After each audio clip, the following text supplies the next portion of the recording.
Et bonsoir, bienvenue dans ce Wingmaster Live numéro 8. Déjà, numéro 8, il y en a 2 par semaine. Donc numéro 8, ça veut dire que ça fait déjà 4 semaines que vous nous supportez et que vous nous suivez dans ce Wingmaster. Merci de nous accueillir chez vous.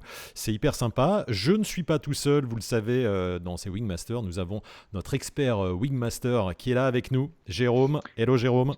Salut Seb, salut à tous et bienvenue encore une fois. Et merci à toi de prendre du temps pour répondre aux questions des internautes et des Facebookiens, des parapentistes, des gens qui sont abonnés à Wingmaster. On le rappelle, Wingmaster, c'est une masterclass que que vous pouvez trouver sur notre site wingmaster.top. 21 épisodes, 11 heures de vidéo et toutes les techniques du parapente que vous explique, vous décrypte et vous montre Jérôme en vol. Ça a pris 2 ans de travail et Jérôme, 30 ans d'expérience en parapente, vous apporte toute sa connaissance. C'est vraiment un outil indispensable et Jérôme, on peut dire que c'est quelque chose d'unique, cette masterclass.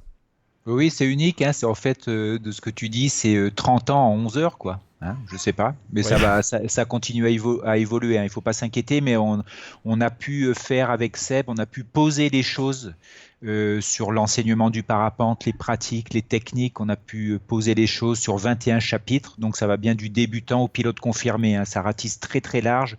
Chacun va trouver des astuces, va trouver des choses pour comprendre ce qu'il fait, pour progresser, pour voler en sécurité. Bon, en tout cas, on est très heureux de vous retrouver. On a des bonjours de partout dans les commentaires, c'est hyper sympa. Des bonjours de Moselle, de Bruxelles, de Pau, de la Réunion qui est là, de l'Algérie. Voilà. Alors, il y a des gens qui sont sous la pluie. Bonsoir de Paris sous la pluie, nous dit Charlotte. Il y a des bonjours de Bastia, du Tarn-et-Garonne. Enfin, c'est génial de savoir. Il y a des casseroles aussi chez toi, Jérôme. Il ne faut pas Ouais, ouais. transporter les casseroles comme ça. Bonjour de Ouagadougou. Non, mais Excellent. c'est Robert Cousin qui nous dit ça. Donc il est à la Réunion. Il a fumé. Ouais, il a pris des petits trucs encore. Bon, en tout cas, c'est sympa de nous suivre. Regarde, Jérôme, on a même d'ailleurs des gens qui nous ont envoyé Oui, un petit excellent ça. Ouais. coucou. Alors, pendant le confinement, petit coucou depuis le vélo de training, donc où on suit les lives. Et puis également un parapentiste internaute qui nous a envoyé un petit clin d'œil sur ce petit dessin là, préparation au confinement, une chaîne de parapente, ça existe. Voilà. Ouais, on y Voilà. est On est. finalement. C'est presque ça. Oui, c'est live en tout cas, c'est pour répondre à vos questions sur des thématiques précises. Ce soir, 2 thématiques, Jérôme. Oui, ce soir, on a choisi 2 thématiques par rapport aux messages que vous envoyez, ce que vous demandez, etc. Et aussi des thématiques qu'on n'a pas encore abordées. Donc la première, c'était suite au comment choisir son matériel la dernière fois. Là, on est parti sur la révision des voiles. Ça sera une première petite partie, à peu près un tiers. À quoi sert la révision, comment ça se passe concrètement, etc.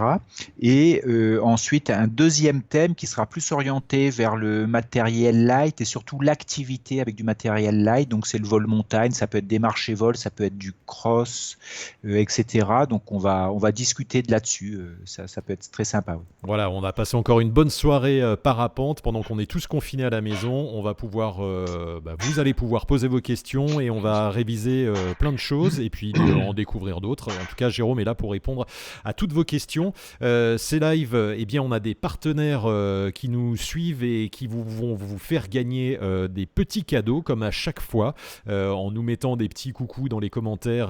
Voilà, on tirera au sort une personne parmi et bing, la casserole. Il faut dire à Marie de ne pas préparer les pâtes tout de suite. Elle a très faim. On a ce soir Rocks Outdoor qui nous accompagne déjà sur plusieurs lives. Alors, Rocks Outdoor, vous avez des 5% de réduction avec le code WING5 sur ces 2 ouvrages qu'on a déjà fait gagner la dernière fois. Allez voir sur ce site où il y a tout plein d'infos pratiques sur le parapente et plein de choses également à vendre, à acheter en tout cas. Ces 2 livres. Et René du site Rocks Rocks Outdoor fait une promo également sur ses lunettes avec 5 modèles en promo à moins 15%. Et ce soir, on fait gagner une paire de lunettes à l'un d'entre vous. Donc une de ces paires de lunettes super designées pour le parapente sera pour l'un d'entre vous qui nous aura laissé un petit commentaire pendant le direct, que ça soit une question, que ça soit un petit coucou comme vous le faites depuis le début. Donc on remercie René avec RTO et cette superbe paire de lunettes donc à gagner d'ici la fin de ce live. On a ce soir comme partenaire également Air et Aventure. Air et Aventure, c'est une boutique. Tu peux nous en dire quelques mots, Jérôme? Une boutique qui est à Lubin, en bas à l'atterrissage de Saint-Hilaire. Tout à fait, Air et Aventure à l'atterrissage de Saint-Hilaire, qui vient d'être repris par Thibaut Pignol, moniteur de parapente, très bon pilote de voltige et qui a envie de faire plein de choses. Et il est en charge maintenant d'un très gros magasin concret, qui est un magasin en dur à l'atterrissage, mais aussi un gros magasin en ligne où vous avez énormément de choses. Et aujourd'hui, là, ce soir, il propose une chose sympa, à gagner au tirage au sort un petit sac de portage Citybag de Super, je crois la marque, et aussi vous allez pouvoir avoir les liens. Il a une belle page de promotion exceptionnelle, voile sellette secours complet, donc n'hésitez pas à aller voir sur son site Air et Aventure. Et je crois qu'en ce moment on peut pas aller physiquement dans son magasin, bien sûr. Par contre les livraisons, les commandes et toutes les demandes de conseils sont possibles en ligne. Voilà, donc merci à Thibaut Pignol. aireetaventure.com, vous avez une promotion exceptionnelle tout le week-end pour un pack débutant progression complet, sellette et le secours avec moins 20% minimum. Allez voir sur le site aireetaventure.com. Et il y a également des promos, donc il faut faire aireetaventure.com/promo au pluriel, mais sinon vous avez tout sur la page d'accueil ou Air et Aventure, et déstockage également. Il y a du déstockage là de matériel hyper intéressant.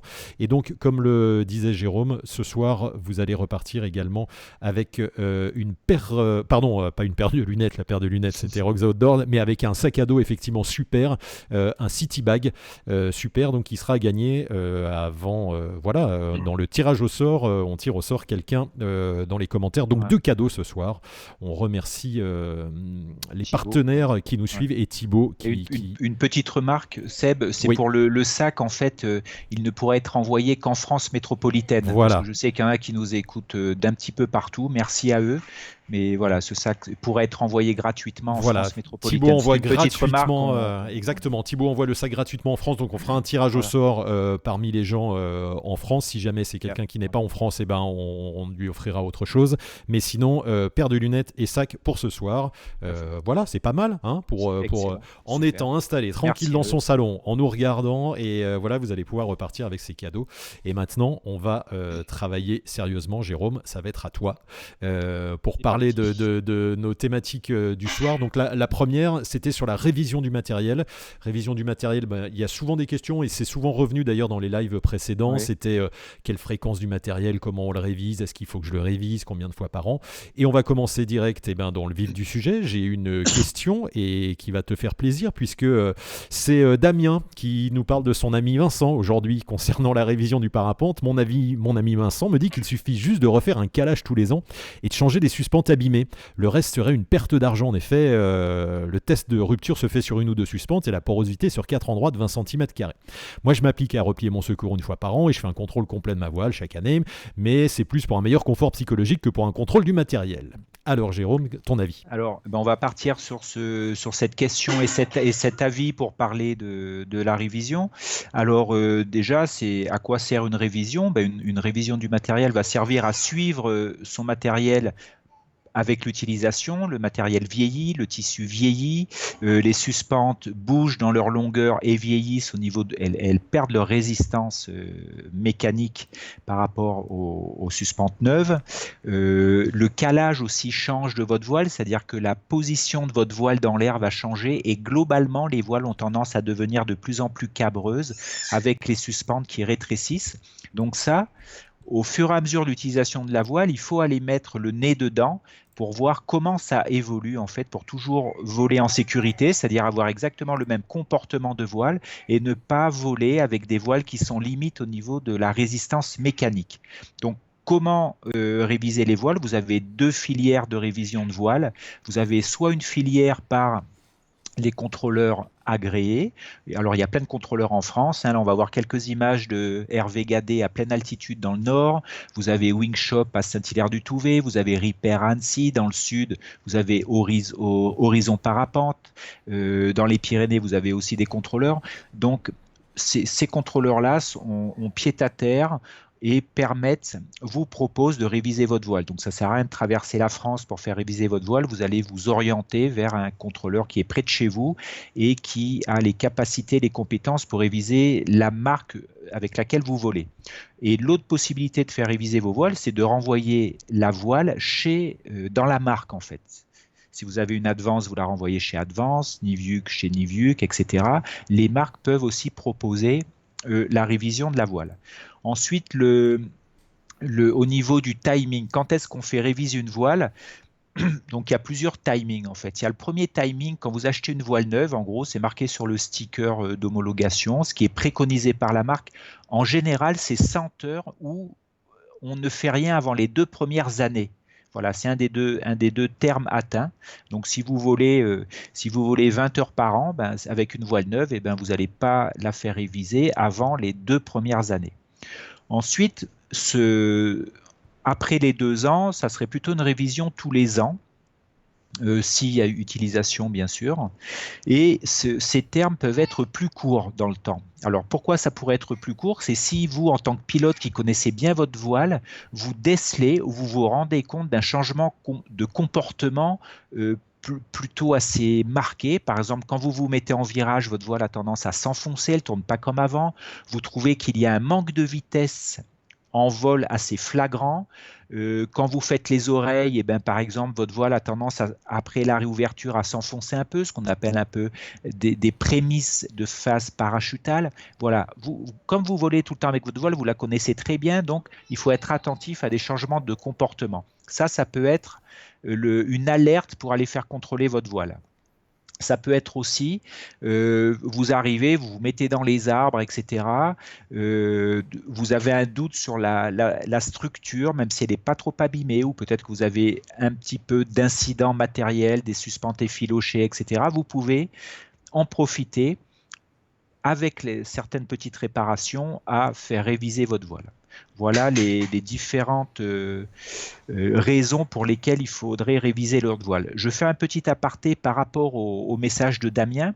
C'est quand on vole avec des ailes de performance, par exemple des 2 lignes ou des voiles de compétition, là on peut faire bien avant la résistance des suspentes, la résistance mécanique ou l'état du tissu, on peut faire des calages, par exemple toutes les 50 heures, c'est-à-dire qu'on vérifie simplement la longueur des suspentes. Donc on peut faire plusieurs calages dans l'année si on vole beaucoup, et ça peut être fait soit par le pilote s'il a les moyens techniques de le faire chez lui, c'est pas très compliqué, soit de le faire par un contrôleur, c'est-à-dire vérifier juste le calage. Donc Damien, tu as raison, c'est-à-dire que si tu es en voile de performance, ça ne sert à rien de faire réviser ta voile complètement toutes les 50 heures. Par contre, tu peux faire plus régulièrement un calage de voile. Le calage va servir à garder le meilleur rendement de la voile. Si elle devient un petit peu plus cabreuse, on va perdre un peu en vitesse et tout, on va perdre un peu en performance. Donc pour vraiment garder les caractéristiques du début, on fait des calages plus réguliers, mais ça c'est plutôt pour la performance.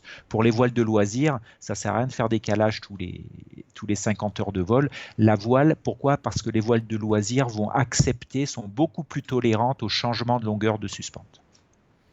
Donc ça, c'est le premier thème que je voulais aborder, c'est comment faire les révisions, à quel moment. On a déjà des questions, après on va revenir sur les images des révisions. Il y a des personnes qui demandent si les sellettes, ça se révise, Jérôme. Alors bien sûr, j'ai répondu à quelques questions sur les lives précédents. Oui, les sellettes se révisent, mais bon, les sellettes, ça bouge beaucoup moins qu'une voile, parce que c'est des gros sangs qui résistent toutes à 3 tonnes pour des sellettes de loisirs. Donc là, c'est plutôt ce qui est important pour les sellettes, c'est plutôt vous connaissez votre sellette et l'inspection visuelle est très importante. On peut très bien, en regardant, en faisant le tour de la sellette, vérifier les coutures de l'airbag, vérifier si les réglages sont pas rouillés ou sont pas décousus ou des choses comme ça, mais globalement la structure mécanique, la structure résistante de la sellette, ça dure très très longtemps. Vous pouvez les faire réviser, mais un contrôle visuel, une inspection de visuel sur votre matériel, c'est exactement comme pour les voiles, hein. Quand vous pliez vos voiles, quand vous les ouvrez, n'oubliez pas, quand vous allez l'amener chez le contrôleur n'a jamais vu votre voile, hein. Tandis que vous volez tout le temps avec. Donc vous connaissez bien votre voile, hein. Faites-vous aussi confiance sur l'inspection visuelle de votre voile. Renaud nous demande combien coûte une révision classique sans gros travaux.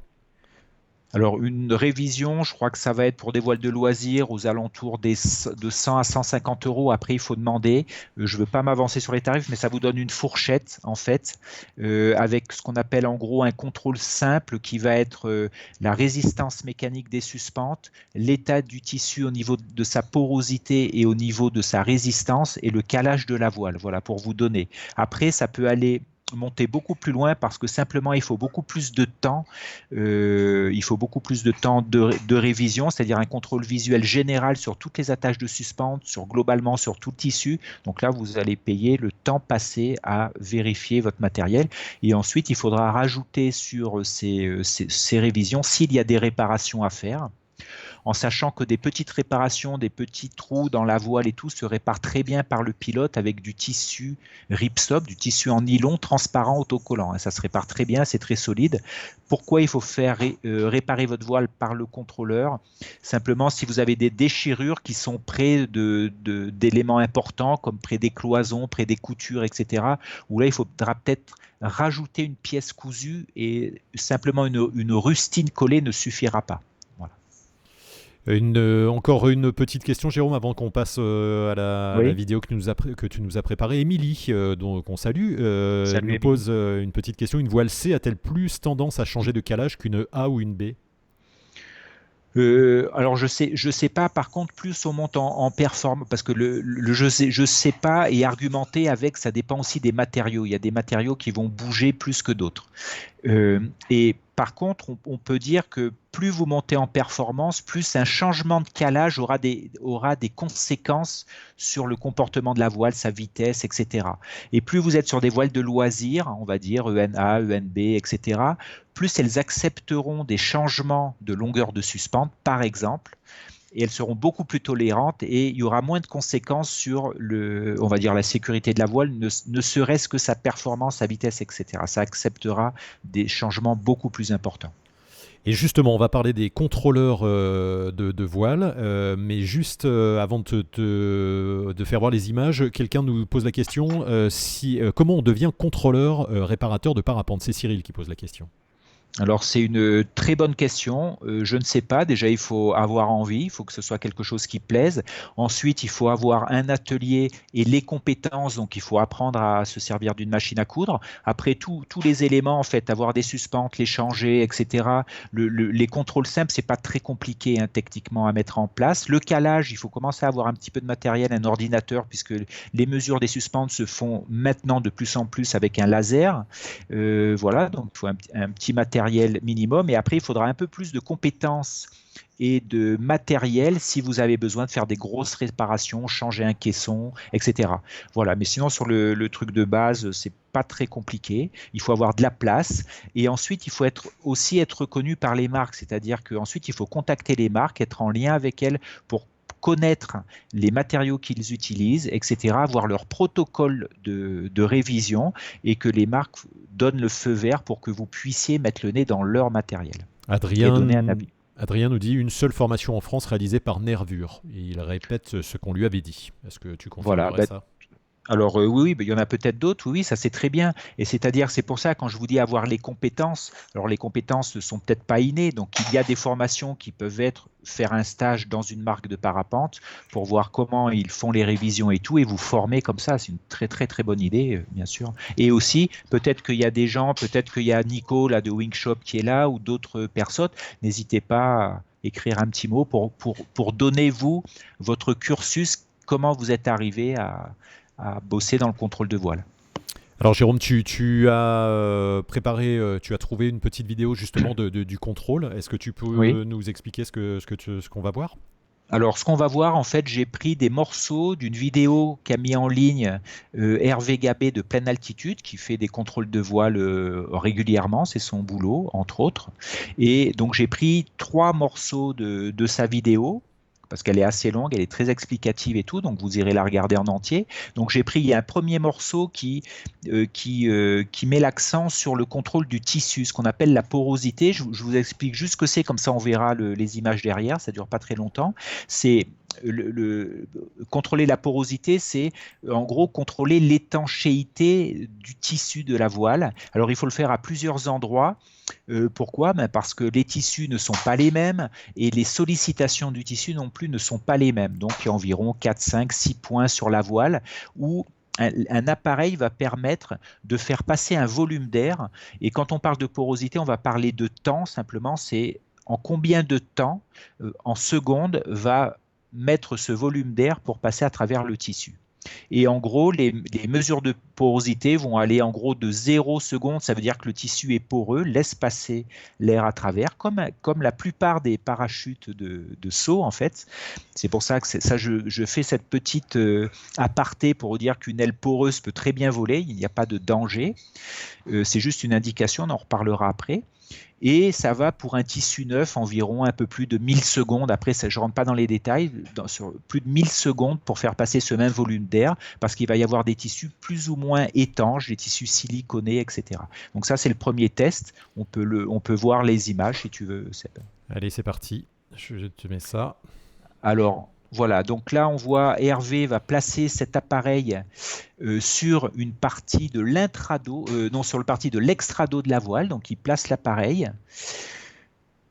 Voilà, il faut bien tendre le tissu et tout. Il va remonter le volume d'air et en fait, la masse va descendre et on voit sur l'écran les secondes qui passent. Voilà, et dès que le volume d'air arrive en bas, tac, ça arrête le chronomètre et là, on a environ 180 secondes à cet endroit-là au niveau de la porosité. Voilà. Donc, comme les tissus sont différents, les porosités sont différentes. Alors, je ne vais pas parler pour tous les contrôleurs, mais l'indice de porosité, en fait, peut être très variable entre l'intrado, l'extrado, et même sur l'extrado, on peut avoir des tissus avec des grammages, je veux dire plus épais sur l'avant de la voile et plus fin derrière. C'est une optimisation de l'utilisation des tissus. Et donc, les porosités peuvent être différentes. C'est pour ça qu'on fait plein de points différents pour avoir une idée générale de la voile. Et la porosité est un indice, c'est une information. On peut avoir des porosités très faibles à 20, 50 secondes ou 100 secondes, mais qu'ils ne remettent pas en cause le comportement de la voile. C'est pour ça que sur le tissu, il y a un deuxième test qui est, pour moi, et je pense pour la plupart des contrôleurs, beaucoup plus important. On n'a pas les images, c'est pour ça que je vous en parle. C'est la résistance à la déchirure du tissu. Alors, comment on fait ça? Eh ben, à différents endroits sur un morceau de tissu, on va planter une aiguille dans le tissu, une aiguille d'environ 1 mm de diamètre, et on va tirer perpendiculairement au tissu avec un petit dynamomètre. Et les fourchettes de résistance, c'est-à-dire avant que l'aiguille commence à déchirer le tissu, donc ça c'est un test destructif, mais il est tellement petit que ça ne gêne pas du tout, ça n'abîme pas la voile, ou ça ne l'abîme pas pour qu'il y ait des conséquences sur le comportement.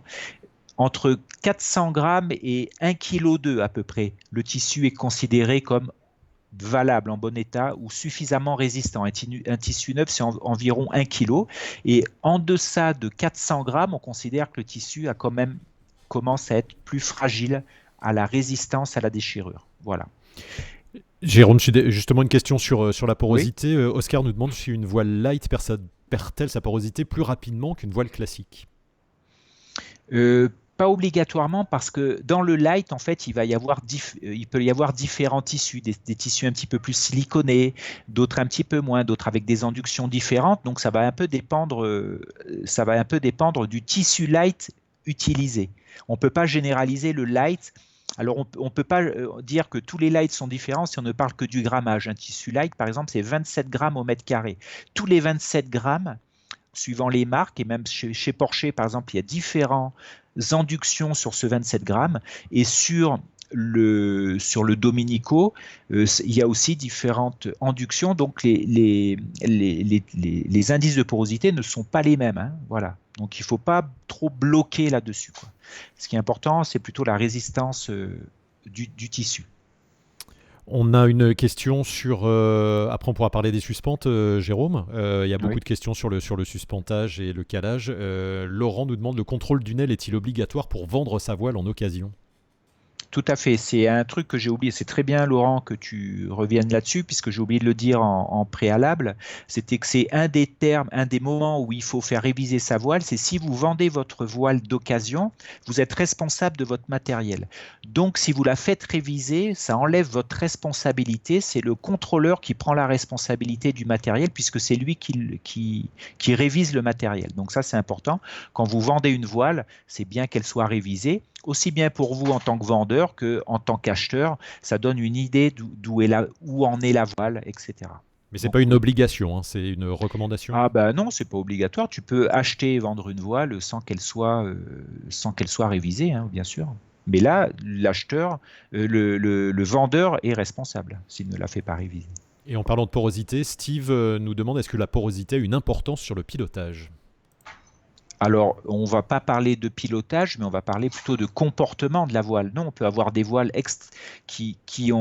où la porosité est devenue très, très importante, mais le comportement ne change pas. C'est pour ça que c'est une discussion qui traîne depuis des années, la porosité. C'est que, alors, certains contrôleurs vont dire, ou certaines marques, par exemple, une marque va dire, moi, sur mon intrado en 27 grammes, en dessous de 20 secondes de porosité, tu peux voler avec, mais j'enlève ma responsabilité. Le contrôleur, sur la même voile, va pouvoir dire, parce qu'il ouvre son parapluie un petit peu plus tôt, il va dire, moi, cette voile, en deçà de 40 secondes de porosité sur l'intrado en 27 grammes, je dis que pour moi, elle n'est plus valable. Ça ne veut pas dire qu'elle ne vole plus, hein, ou qu'elle vole mal, hein, voilà. Alors, et aussi, pour qu'on soit clair, c'est où la voile vole bien ou elle ne vole pas. Elle ne peut pas voler mal, hein, qu'on soit bien clair. Si elle est révisée et que le contrôle est bon, votre voile vole bien. Elle ne vole pas à moitié bien ou à moitié mal. C'est bon ou c'est pas bon, hein. Glenn nous demande combien de temps est valable le contrôle?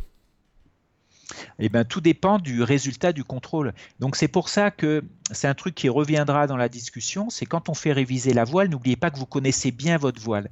Donc, vous êtes en lien avec le contrôleur. Et si le contrôleur, lui, ne connaît pas du tout la voile, hein, donc il va prendre la voile, il va tester ça selon son protocole et il va vous dire, ben voilà le résultat de la porosité, voilà le résultat de la résistance du tissu, de la résistance des suspentes, voilà ce que j'en pense. Et là, s'il a des doutes, normalement, il devrait vous poser des questions, mais depuis quand tu voles avec ta voile, qu'est-ce qu'elle a comme type de vol, combien d'heures tu fais, etc. Ça va permettre de préciser un petit peu plus le résultat de la voile. Et c'est là où la note, en fait, ou ce qui va ressortir de la révision sera un petit peu plus clair pour tout le monde. C'est-à-dire, il te dira, ben voilà, tu as perdu 50% de résistance dans les suspentes. Je te propose, l'état de la voile au niveau du suspentage est moyen, il a 50% de vie, donc je te propose de revenir vérifier ça dans tant de temps, dans 50 heures ou dans 100 heures. Voilà. Donc ça, c'est le lien que vous avez avec le contrôleur au niveau du résultat de la révision. Et Glenn rajoute, dans le cas d'une vente par exemple, comme un contrôle auto, c'est valable 6 mois. Est-ce que le contrôle que tu as fait, c'est valable X jours, X semaines? Ah ben, le contrôle déjà est valable au moment où tu le donnes. Après, il n'est pas garanti indéfiniment, puisque au moment où tu vas prendre la voile révisée, tu vas commencer à l'utiliser. Donc, ça va dépendre de ce qui est marqué sur la voile et sur le résultat de la révision. Et normalement, il est dit, ça serait bien que ta voile soit, au moment où tu as eu la révision et le contrôle, qu'elle soit révisée dans 50 heures de vol. Donc, l'acheteur va faire 50 heures de vol et doit la ramener à la révision. Et Claude demande donc deux contrôleurs différents peuvent donner deux comptes rendus différents. Oui, tout à fait, oui. Alors, deux comptes rendus différents. Alors après, je ne pense pas qu'ils soient complètement opposés, mais il peut y avoir des variations. Et les variations vont plutôt être liées à la connaissance de la vie de la voile, en fait. C'est pour ça que c'est discuter avec vos contrôleurs. S'il y a un doute, normalement, le contrôleur, il vous appelle, quoi, s'il a une question sur votre voile. Et Christophe nous demande si les protocoles de test sont toujours les mêmes d'un contrôleur à l'autre. Ça se ressemble, mais on va dire que les contrôleurs vont avoir des protocoles de test en lien avec les marques en fait. Et les protocoles de test pour chaque marque n'est peut-être pas exactement le même. Voilà. Et puis sinon, globalement, oui, les contrôleurs vont faire peut-être un petit peu de manière différente, mais le protocole, on va dire, les instruments utilisés sont à peu près les mêmes. Les résistances des suspentes, les calculs pour la résistance des suspentes minimales sont globalement les mêmes, etc. Oui. Et On Max, retrouve. pardon, Jérôme. Et Max nous Oui. demande est-ce que les contrôleurs ont une habilitation fédérale ou autre. Max doit être en Suisse peut-être, mais est-ce qu'il y a une habilitation, quelque chose qui contrôle les contrôleurs? Alors, pas fédéral du tout, puisque la fédération n'a pas grand-chose à voir là-dedans, hein. Par contre, c'est plutôt un agrément des marques. Les marques font confiance au protocole du contrôleur. Voilà, c'est plutôt ce lien-là. C'est pour ça, souvent, quand vous contactez les contrôleurs, vous pouvez voir sur leur page et tout qu'ils vont pouvoir réviser. Ils ont les compétences et l'autorisation de vérifier telle marque, telle marque, telle marque, tel modèle, etc. Puis il y a plus leur expérience, quoi. Il y a encore une question sur le contrôle et la vente là, mais par contre, tu ne peux pas utiliser ta voile avant la vente dès le contrôle fait, je suppose. Alors là, je ne comprends pas la question. Oui, moi non plus. Tu ne peux pas utiliser avant la vente dès le contrôle fait, je pense, après la vente. C'est-à-dire, tu l'as fait contrôler, est-ce que tu peux la réutiliser après que tu aies fait le contrôle? Il n'y a pas de raison. Ah, si tu ne l'as pas vendu? Je ne sais pas. Ouais, j'ai du mal à cerner Ouais, la moi question. aussi, je t'ai eu la question, mais tu peux nous préciser ça, si. Alors peut-être, hein, j'ai une idée. Tu vends ta voile d'occasion, mais tu l'as pas encore révisée, et le gars à qui tu la vends, ou la fille ou le gars, veulent l'essayer avant. Mais toi, tu n'as pas encore fait la révision. Peut-être pour faire la révision le plus tard possible ou la plus proche de la vente. Ça, c'est possible aussi. Tu fais essayer ta voile et ça sera peut-être en disant, moi je veux bien t'acheter la voile si tu la révises, ou voilà le prix de la voile, tu la prends, mais la révision sera à la charge de l'acheteur. C'est possible aussi. On va continuer sur la révision. Jérôme, je te propose de passer Oui. à l'étape suivante, qui sont les suspentes. Voilà, Tu as des images à nous montrer? Ouais. Alors là, pareil, toujours avec RVGB pleine altitude sur la vidéo que vous pouvez voir. Donc sur le contrôle des suspentes, il y a deux contrôles. Il y a un premier contrôle qui va être, on va vérifier la résistance des suspentes. Donc c'est Les un images test. sont parties. Ok, c'est un test qui est destructif. Là, on voit, il casse et on voit voilà, ça vient de casser à 160 kg. Alors, je ne sais pas ce que c'est, ça doit être une suspente basse normalement pour une voile de loisir. Donc, le premier test, c'est un test destructif qui permet on va casser la suspente juste avant, on va la mesurer, la coudre pour ensuite la changer puisqu'on la remplace. Et quelle suspente? On ne va pas péter toutes les suspentes de la voile pour refaire un cône complet. Donc, on va casser les suspentes les plus sollicitées sur les 3 étages. Parce que 3 étages, suspente basse, suspente intermédiaire, suspente haute. Et on va plutôt aller sur les avants au centre et peut-être sur les baies. Suivant le résultat des suspentes A, on ira peut-être voir les B. Si on a vraiment un doute, on pourra aussi aller voir sur les C. Donc on commence par, en général, si la voile n'a jamais été révisée, au bout de 2 ans, on va casser la A intermédiaire et la A haute. Et on va faire un calcul. Donc on va regarder à combien casse cette suspente. Par exemple, là, ça cassait à 160 kg. Et il faut la comparer à la résistance minimale qu'elle devrait avoir. Et pour avoir cette résistance minimale, c'est pas trop en lien avec la suspente neuve d'origine, c'est plutôt lié à un calcul. Le calcul est, je ne vais pas trop rentrer dans le détail, mais assez simple. On va prendre le poids total volant de la voile, c'est par exemple 100 kg, on le multiplie par 8. 8, ça correspond au 8G, vous vous rappelez, sur le live précédent, le test de voile monté en charge à 8G. On va prendre 8 fois ça fait 800 kg. Et les 800 kg, on va le diviser par le nombre de suspentes sur A et B, c'est-à-dire ça correspond à peu près à 12 suspentes. Et ça va vous donner la résistance minimale qu'il faut avoir, la résistance minimale théorique. Voilà. Et on va comparer la résistance, la valeur de rupture avec cette résistance minimale. Si c'est très proche, on va dire, si c'est pareil ou en dessous, on va dire que le suspentage là est pas bon. Donc le contrôleur peut-être va aller voir les suspentes B ou les suspentes C pour essayer de chercher de manière un peu plus loin, d'inspecter un petit peu loin la résistance des suspentes pour qu'il puisse donner un avis. L'avis, ça pourrait être, voilà, ton suspentage n'est plus bon, il faut que tu changes ton suspentage. Tu peux changer par exemple les suspentes basses. Tu peux changer que les intermédiaires, tu peux changer que les suspentes hautes. Ou si ta voile a une résistance au tissu, c'est là où c'est important, c'est l'ensemble. Si ta voile a une résistance au tissu très faible, avec des faibles indices de porosité, des gros indices de porosité, c'est-à-dire que les ailes sont poreuses, plus un suspentage qui est plus bon au niveau résistance, peut-être qu'on va dire là, ta voile, elle arrive peut-être en fin de vie. Voilà. Donc ça vaut peut-être même pas le coup de changer les suspentes. C'est pour ça que le lien avec votre contrôleur est important. Là, on a vu la résistance, Jérôme. Tu veux nous parler du calage? Et alors, ensuite, une fois que la résistance est faite, le contrôleur va continuer dans l'inspection de la voile et là, on va aller sur les longueurs de suspente. Donc, on peut montrer là les quelques images. Donc là, sur son écran, Hervé a un écran avec toutes les valeurs de la voile d'origine, d'usine, on voit son tableau, et il a un petit laser et qui va mesurer la longueur totale des suspentes. Et à chaque fois qu'il a mesuré cette longueur totale avec une tension d'environ 5 kg, la valeur s'affiche et il va y avoir une comparaison en fait entre la valeur mesurée et la valeur d'origine en fait.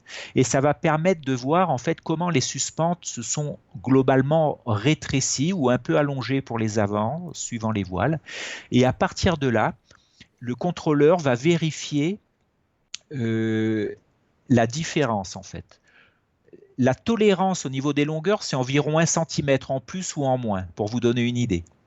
Si cette différence est supérieure à 1 cm de longueur différente, il va y avoir 2 actions possibles. La première action, ça va être suivant le type de matériau, ça va être de tirer sur toutes les suspentes avec une traction d'environ 30 kg pour retendre toutes les suspentes de la voile.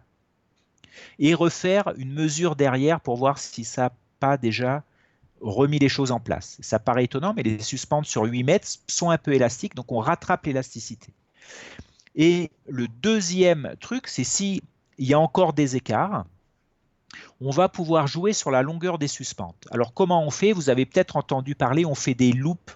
Des loupes, ça va être des boucles sur les maillons et vous avez peut-être vu votre voile qui revient de révision avec des loupes sur les maillons. Alors je vais vous montrer, il y a quelques loupes, il y a 4 loupes qui permettent de réduire les longueurs des suspentes.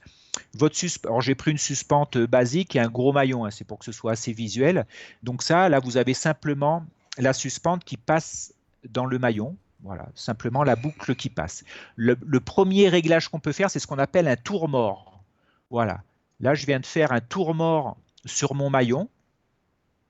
Et là, ça fait perdre. Ensuite, on va savoir de combien on rétrécit en fonction du diamètre de la suspente. Là, tu peux nous le remontrer plus haut, le tour mort? Comment tu l'as fait, Jérôme?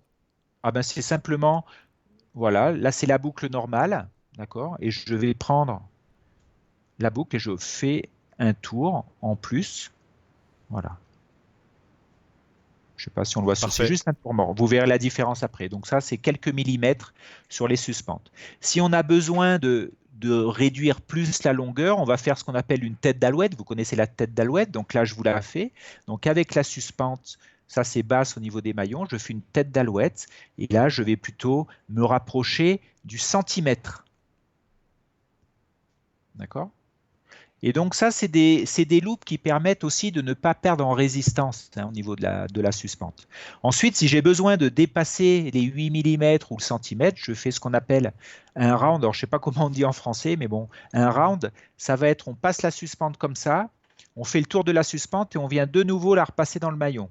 Donc là, on a un peu plus, on est en train de dépasser le centimètre au niveau de réduction de longueur. Voilà. Et ensuite, il y a un double round qui permet, on fait 2 tours de suspente avant de la remettre dans le maillon. Je ne vais pas vous le montrer, mais voilà comment on va jouer sur les longueurs de suspente. Donc sur les suspentes basses, sur les extrémités, sur les arrières, et on va pouvoir rattraper le calage de la voile. mais il faut qu'on puisse être dans la tolérance, parce que si les écarts sont trop grands, on peut plus rien faire après sur la voile. Les calages sont devenus trop importants. Et le deuxième vérification des suspentes, c'est les suspentes de frein. On en a parlé sur les lives précédents, c'est que les suspentes de frein ont tendance à énormément se réduire en longueur. Donc, il y a aussi une vérification des freins et c'est là où vous pouvez vous dire, vous, en tant que pilote, tiens, j'ai plus de garde ou j'ai de moins en moins de garde, mon bord de fuite est toujours un peu tiré, c'est que vos freins ont rétréci, donc il est temps de les changer ou au moins de les vérifier au niveau de la longueur. Voilà un petit peu comment on s'occupe des suspentes. Et je ferai un petit aparté sur les voiles de compétition où le calage est extrêmement important à 5 mm près pour garder le comportement de la voile. En plus, il n'y a pas beaucoup de suspentes. Et on peut même faire ces réglages au niveau des intermédiaires. On peut faire des têtes d'alouette et des rounds, des tours morts au niveau des attaches intermédiaires pour donner encore plus de précision dans le calage de la voile.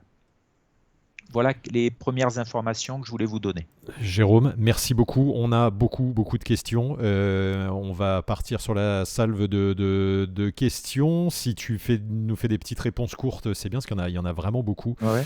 On va essayer de faire ça. Est-ce que le meilleur calage, nous demande Stéphane, n'est pas celui où on se sent le mieux sous son aile ? Non, pas du tout. Mais c'est une bonne question parce que quand ton aile va bouger, en fait, dès que tu la connais, tu vas t'adapter à ton aile, donc tu peux t'adapter à un mauvais comportement de ton aile. Donc le bon calage, c'est le calage d'usine, en fait. C'est quand tu as acheté ta voile, après quelques vols, peut-être une 50 vols et tout, ta voile s'est mise en place et ça, c'est le bon calage. Après, au niveau sensation, tu vas t'adapter. Donc je ne pense pas que ce soit quelque chose de fiable.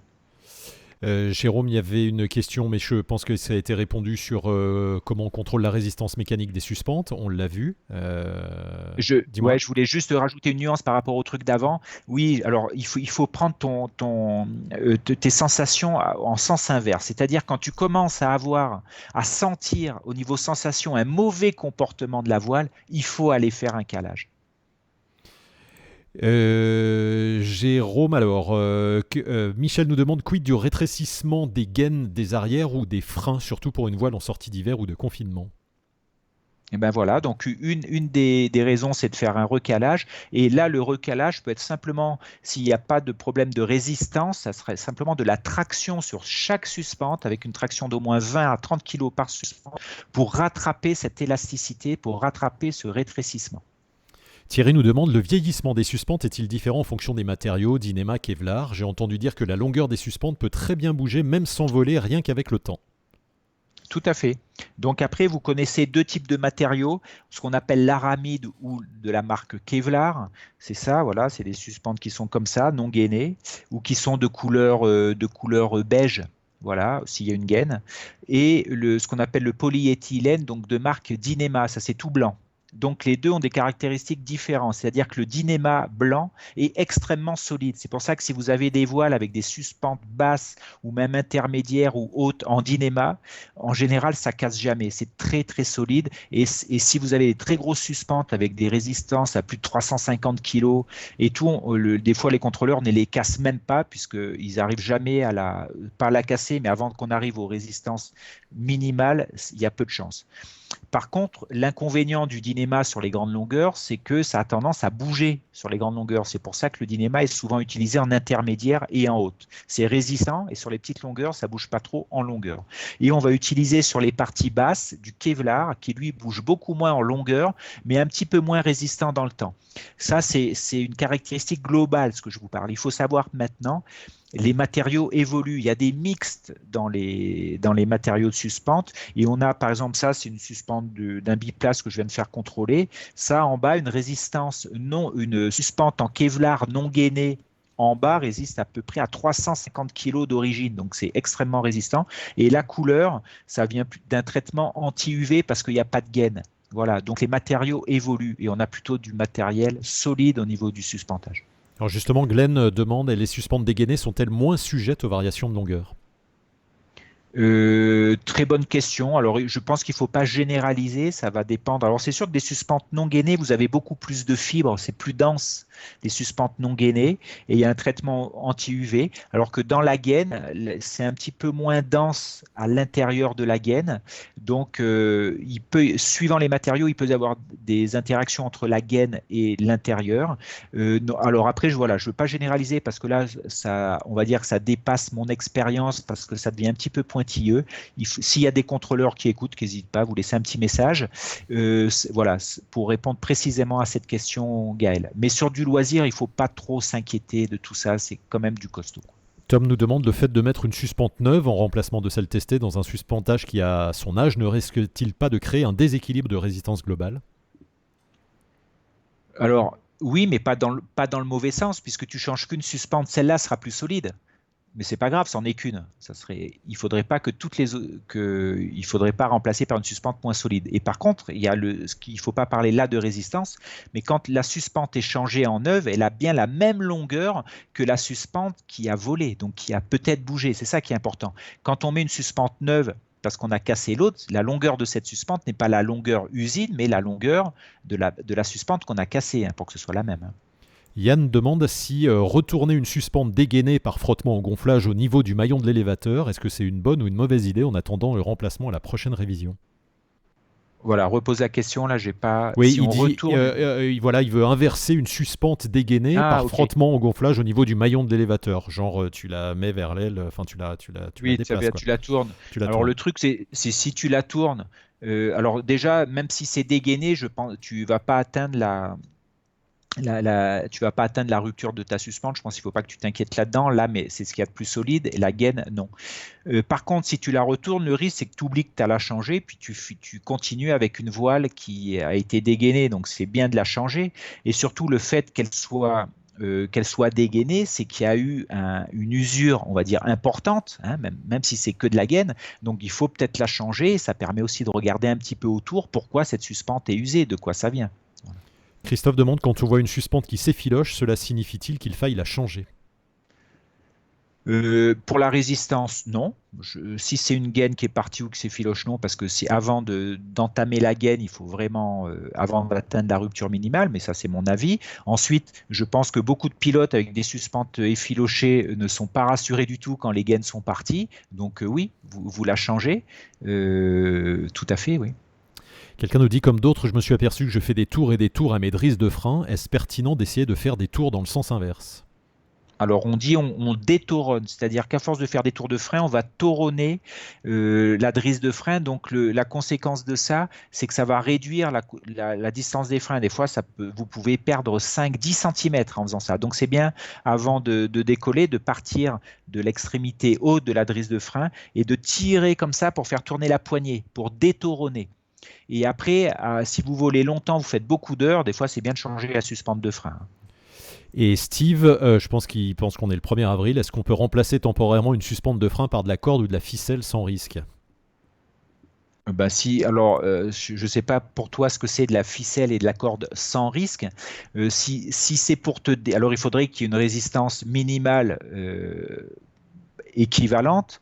Et si pour te dépanner, peut-être faire un nœud, tu aurais un frein plus court, mais peut-être qu'un nœud te permettrait de continuer à descendre, ou une suspente plus courte, une autre ficelle. Alors non, une ficelle de rôti, le risque, c'est que ça risque de péter dans les frottements. Si c'est une cordelette d'escalade, pourquoi pas pour dépanner. Le truc, c'est qu'elle risque d'être trop gros en diamètre pour passer dans ta poulie. Donc voilà, il faudrait que tu en dises plus sur le contexte de changer. Si c'est un truc de secours, tu es sur un décollage, la suspente vient de péter, il y a des solutions pour ça. Mais te répondre comme ça, je ne sais pas. Jérôme, tu conseilles toujours d'avoir une suspente dans le sac à dos, par exemple? Par exemple, souvent dans les voiles, quand vous achetez une voile, il y a un petit truc avec des autocollants, des machins et tout, et des fois, il y a une suspente qui fait 4-5 mètres qui peut servir de suspente de secours, en fait.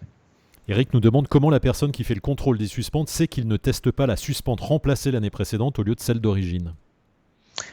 Parce qu'il regarde. C'est le premier truc qu'il va regarder. Alors, s'il connaît pas du tout la voile, alors s'il connaît la voile, il regarde dans son ordinateur, il sait quel jour il a testé, etc. Donc, il dira tout de suite voir.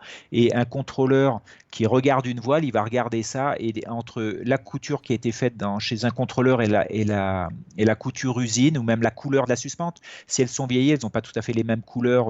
Il y en a une qui est plus sale que d'autres. Donc, comme ça, il arrive à déceler, quoi.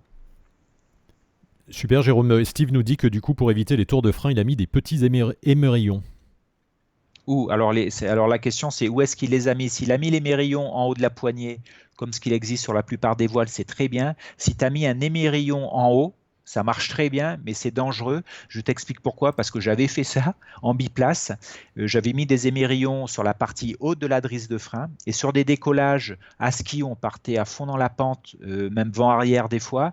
Le fait de choquer la voile, le fait d'avoir du poids avec les émerillons en haut, ça donnait du poids, de la vitesse. Donc, et avec le fait qu'il y ait du poids et de l'inertie, et les émerillons, ils partaient dans les suspentes et ils tournaient autour. Tu vois. Imagine le truc, tu prends une boule sur une suspente et tu donnes un coup sec comme ça, elle va tourner très vite comme ça. Et donc, il ne faut pas faire ça. Pas les mérillons en haut, mais sur la poignée, oui.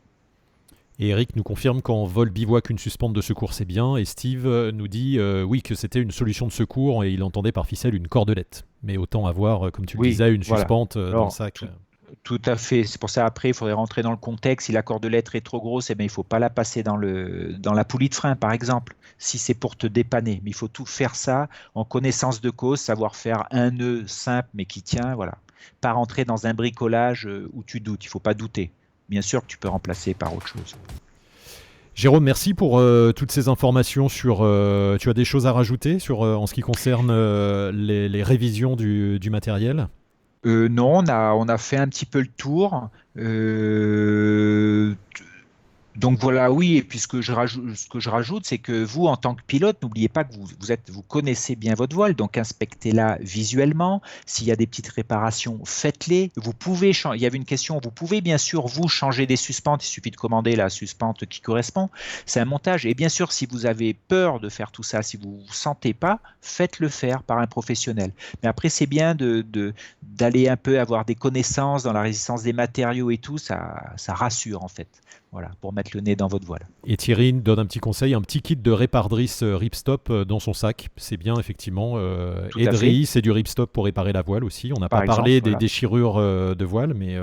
Si, on en a dit, c'est on a sur dit des quelques petites mots, oui. déchirures, vous pouvez les réparer vous-même, ça pose aucun problème. Votre réparation sera bien plus solide que le tissu autour.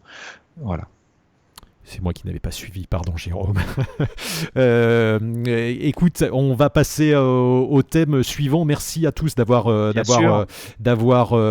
posé toutes vos questions. On continue, on parle cette fois du matériel light et du marché-vol, de voler en montagne, du matériel qui devient de plus en plus léger. On a plein de choses à vous montrer. On a avec nous dans quelques instants Nicolas Cochet, représentant de Air Design, que l'on va interviewer en direct avec Jérôme. On va, avec ces lives, augmenter, attention, nos capacités avec des directs partout dans le monde entier. Je voulais juste vous rappeler, pour faire une petite pause entre ces deux parties, qu'on a un Rocks Outdoor qui fait des promos sur ces deux livres que vous pouvez retrouver avec le code WING5 sur rocksoutdoor.com, qu'on a également une paire de lunettes qu'on va vous offrir pendant ce live. Quand vous nous laissez un petit commentaire, un petit coucou, on tirera au sort quelqu'un tout à l'heure, à la fin de ce live. Il y a des modèles en promo et donc on vous fait gagner une de ces paires de lunettes. On a le site raventure.com, gros magasin de vente d'accessoires et de parapente qui fait une promo là pendant tout le week-end, donc n'hésitez pas à aller voir sur le site avec ces packs débutants progression complet avec 20% de réduction, et RA Aventure qui vous offre ce sac super à gagner également. Donc on va tirer au sort deux personnes, une personne gagnera une paire de lunettes et une personne gagnera ce sac à dos qu'il recevra directement à la maison. C'est super chouette. Donc vous pouvez aller voir le site reaventure.com. Et puis je voulais vous signaler également qu'on a mis en place avec Jérôme pour Wingmaster. Donc il y a des gens encore qui hésitent à investir dans Wingmaster. Je comprends, c'est une somme conséquente, mais ça représente à peine une journée de formation. Voilà, c'est à peu près la somme qu'on a voulu fixer pour 11 heures de vidéo et quelque chose qui va durer toute votre vie. Si vous hésitez encore à regarder et investir dans Wingmaster et que vous vous demandez ce qu'il y a dans les vidéos, eh ben on vous offre la possibilité là pendant tout le week-end pour 24 heures de louer 4 épisodes en allant sur lock.wingmaster.top. Vous pouvez pour 9 euros vous regarder 4 épisodes de Wingmaster et ensuite si ça vous plaît vous pourrez investir dans la version complète. On vous déduira les 9 euros si vous nous contactez, mais faites-vous plaisir, pour 9 euros vous avez 4 épisodes complets et il y en a pour 2h30 je crois de vidéos, donc n'hésitez pas si vous avez du temps ce week-end et que vous hésitez à investir dans Wingmaster, vous voulez voir à quoi ça ressemble concrètement et voilà, on a ces extraits pour vous, enfin qui sont plus que des extraits, c'est 4 épisodes pour 9 euros, n'hésitez pas à aller voir et du coup ça vous donnera peut-être envie de voir la version complète. Jérôme, tu peux rajouter quelque chose? Oui, juste rajouter sur la révision, j'ai oublié de dire un truc, c'est qu'il est aussi possible, quand vous faites réviser votre voile, certains contrôleurs proposent un vol test de la voile. C'est-à-dire vraiment un vol où un pilote va se mettre en l'air et va vérifier les basses vitesses, souvent les oreilles, les descentes au B, les phases parachutales, etc., pour voir le comportement de la voile, s'il a vraiment évolué, s'il y a un doute. C'est aussi une possibilité. Voilà. Merci Jérôme. On va vous montrer une petite vidéo parce que dans quelques instants, on a Nicolas Cochet qu'on va joindre. Nicolas, c'est le représentant de Air Design, cette marque qui existe depuis 2011, cette marque autrichienne qui fait plein de voiles, notamment du matériel light. On va vous montrer leur dernière voile qui est la Rise 4 qui vient de sortir.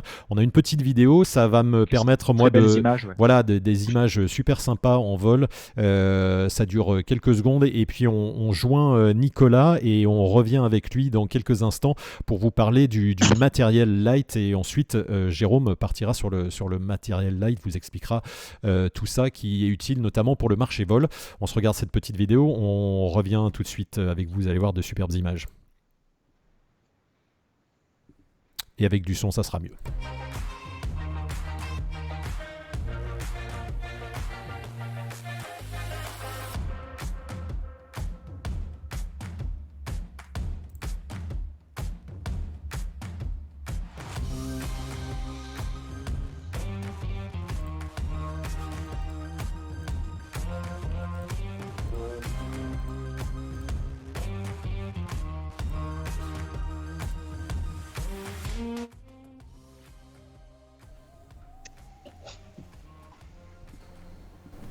Ouais, vous m'entendez?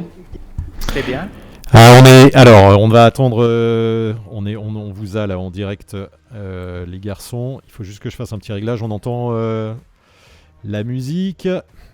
On a encore les images et on arrive dans 2 petites secondes.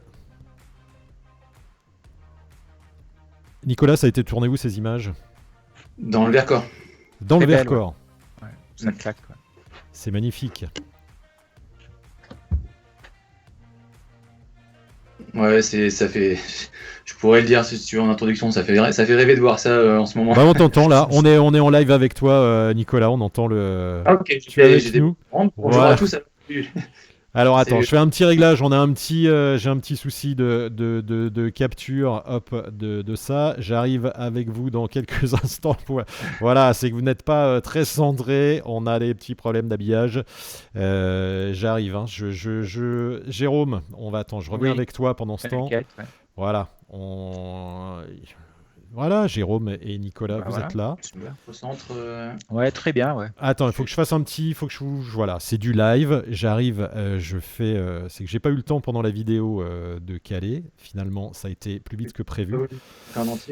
Donc, on est, il faut tout faire ici. J'ai pas d'assistante. Donc voilà, ne quittez pas, hein, restez avec nous.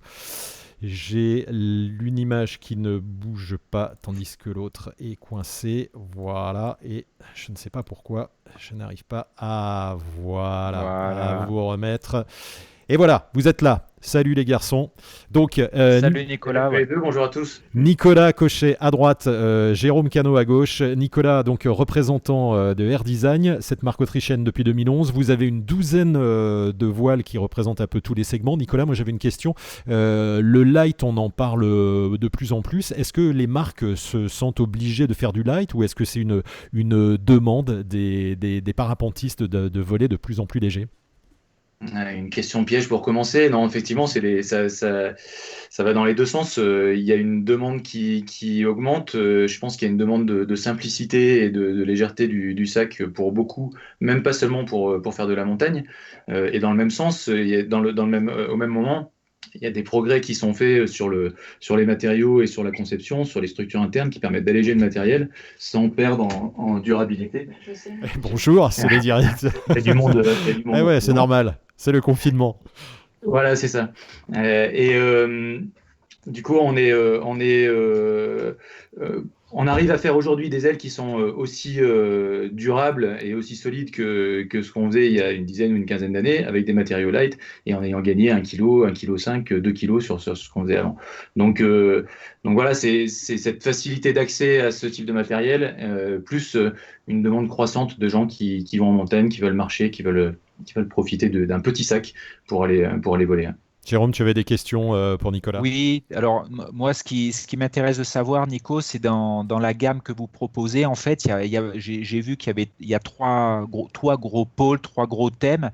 On va dire qu'il y a la voile montagne, comme la Suzy classique ou la UFO qui est en monopo. Après, on a sur les voiles de loisirs, là, on a vu des super images de la Rise 4 et elle est déclinée. Vous avez les voiles intermédiaires qui sont déclinées en light. Et après, on a du haut de gamme en super léger, orienté plutôt performance, voire compétition et tout. Donc, c'est trois pôles à gérer de manière différente, quoi.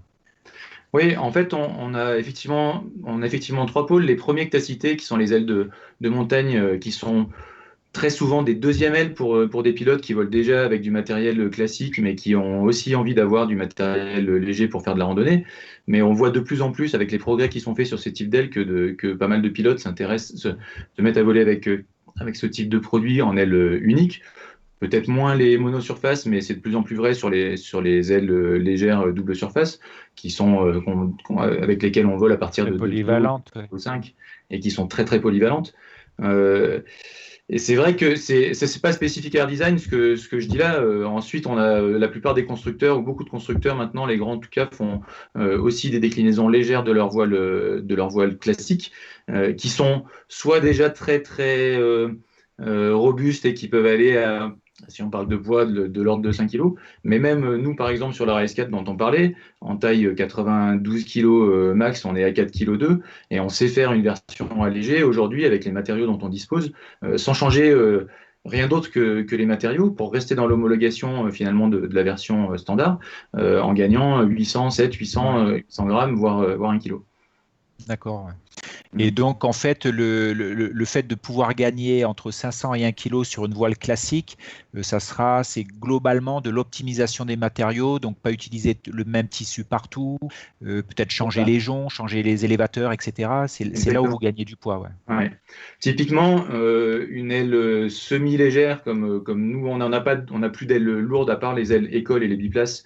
Lourdes, c'est pas péjoratif, hein, c'est des ailes qui sont, on va dire, rendues extrêmement durables parce qu'elles sont utilisées en école dans des conditions très agressives, ou les biplaces qui sont utilisées qui tournent à 1000 vols par an, pour avoir un peu de durabilité. Donc là, on est effectivement sur des structures très très renforcées. Après, les ailes semi-légères, c'est un panachage de matériaux légers là où on n'a pas besoin d'une résistance extrême, et de matériaux standards là où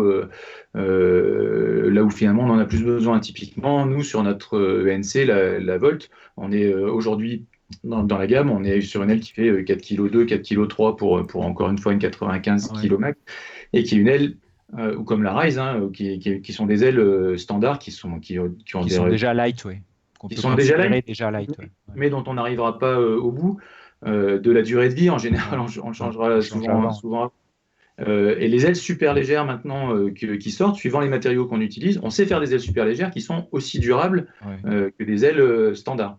Et oui, parce qu'on va pas avoir la même pratique, la même manière d'utiliser. C'est pour ça qu'on fait aussi durer, quoi. On en prend un peu plus soin aussi. Alors, on en prend un peu plus soin. Voilà, effectivement, la différence en termes de solidité ou de robustesse sera sur la résistance à l'abrasion, sur des sols très abrasifs, ou la résistance à la déchirure. Typiquement, une aile légère, comme tu le mentionnais tout à l'heure, en tissu 27 ou 29 grammes, ou entre 25 et 29 grammes, suivant les inductions qui sont utilisées, pourra durer. Nous, notre raise, la version très légère de la raise, qui s'appelle la SOR, a une durée de vie largement équivalente à la raise. Et en plus, on peut dire que moi j'ai remarqué qu'en vol aussi les comportements changent un peu. On a souvent un peu plus de maniabilité en gagnant un petit peu en poids. Exactement. Et on peut même avoir, il y a eu certains modèles où le modèle léger était un poil plus performant, sans parler de l'accélérateur à fond où il vaut mieux des fois des bords d'attaque un peu plus rigides pour garder de la vitesse, mais globalement qui avait un excellent rendement même en version légère. Ouais. Alors en fait, la maniabilité dont tu parles, l'inertie qui a diminué dans la mise en virage parce que l'aile est plus légère, te permet d'être plus efficace dans le thermique, par exemple. Donc tu peux aussi gagner en performance juste par ce point-là. Et après, certains constructeurs font aussi des versions légères sur lesquelles, par exemple, ils vont utiliser des suspentes plus fines et qui vont donc générer moins de traînée et donner un peu de vitesse, même si le profil est égal par ailleurs. Nous, on choisit de ne pas faire de compromis là-dessus. Notre SOR aura les mêmes performances en vol droit qu'une Rise. Seuls les suspentes, par exemple, auront exactement le même diamètre parce qu'on ne veut pas jouer sur la durabilité. On ne fait pas une aile light qui sera moins durable. En contrepartie, on ne gagne pas en performance. Mais on gagne en rendement dans le thermique parce qu'on est effectivement plus maniable. Et donc là, je voulais aborder un troisième thème avec toi, c'était les monopos. Parce que vous proposez une UFO et c'est aussi pour donner quelques conseils ou donner un avis en fait, parce qu'on voit maintenant sur le marché les voiles monopos sont un peu démocratisées et que toutes les monopos n'ont pas du tout les mêmes objectifs, et c'est pour ça là je voulais te parler, c'était pas pour comparer mais pour comparer les objectifs. Moi j'ai volé avec la Run and Fly de Dudek qui elle a un objectif vraiment de poids ultime, c'est-à-dire l'objectif était de passer sous 1 kg avec 16 mètres carrés, ce qui a pu être réalisé, et que l'UFO 16 n'a pas ce même objectif-là. Elle aurait plutôt un objectif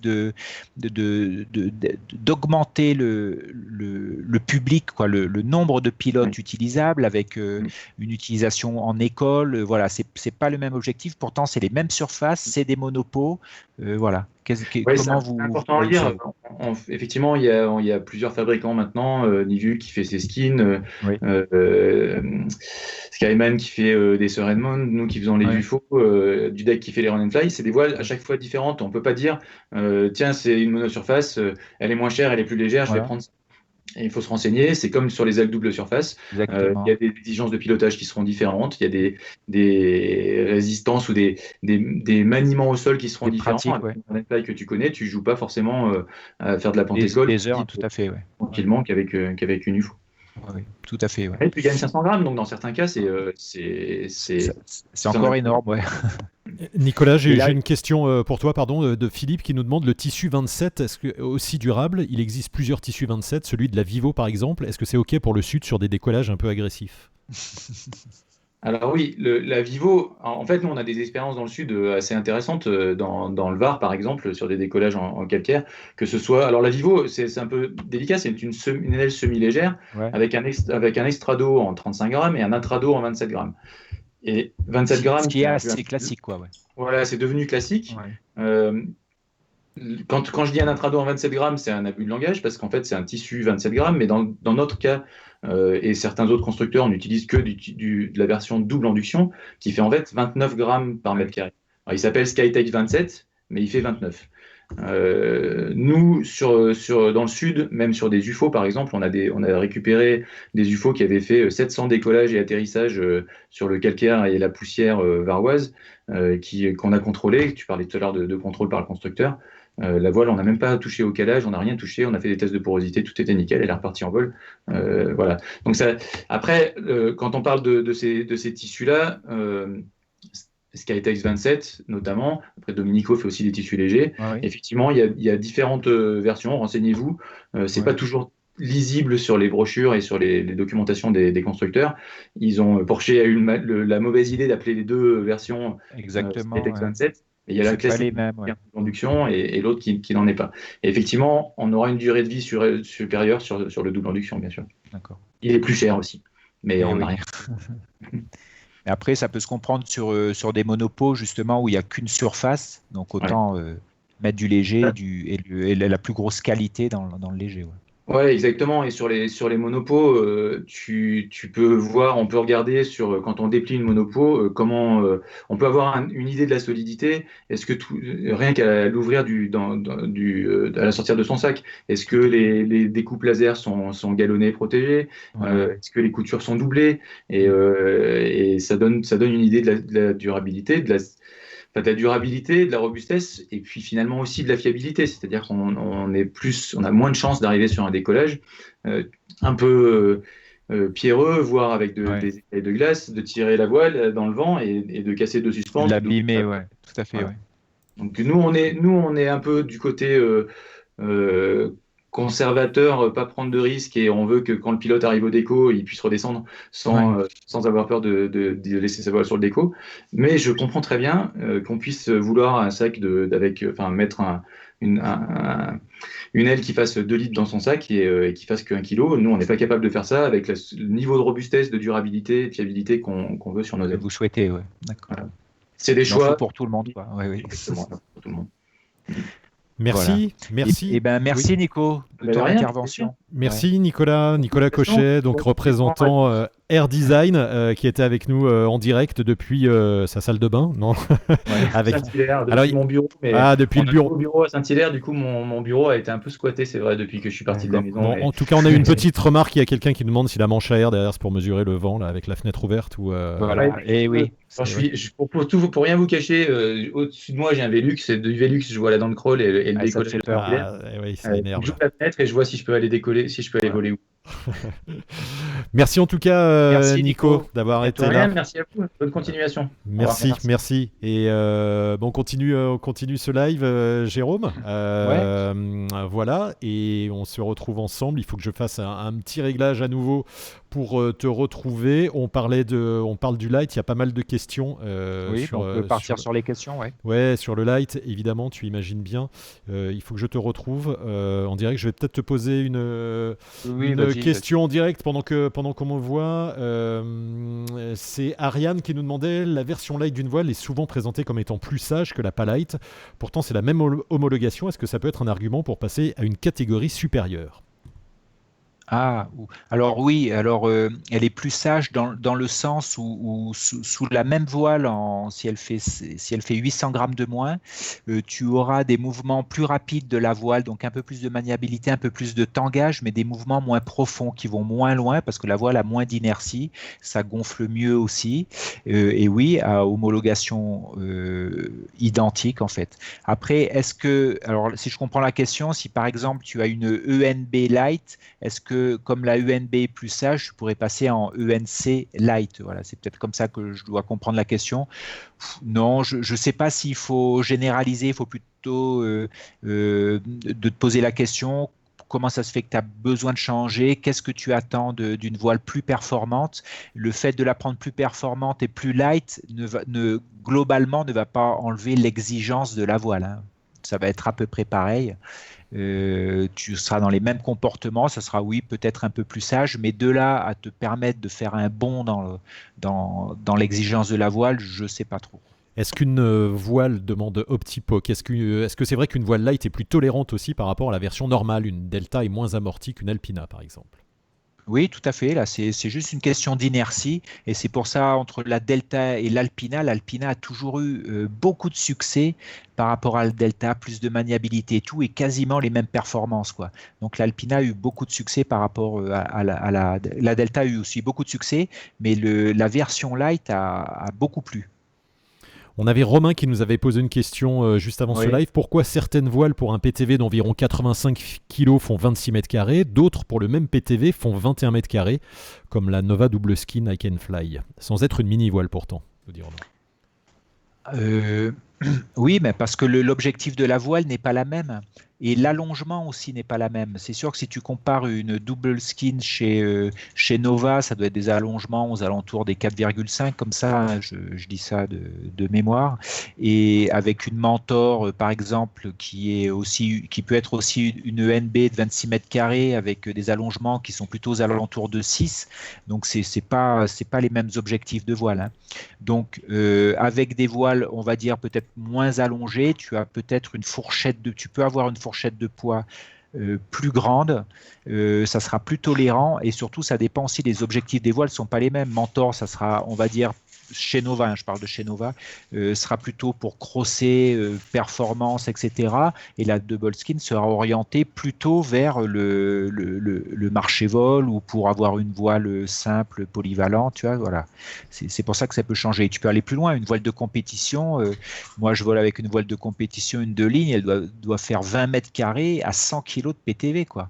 Pourquoi? Parce que l'allongement est beaucoup plus important, ça accepte, il faut voler très chargé avec et les surfaces diminuent avec des allongements aux alentours de 7. Voilà.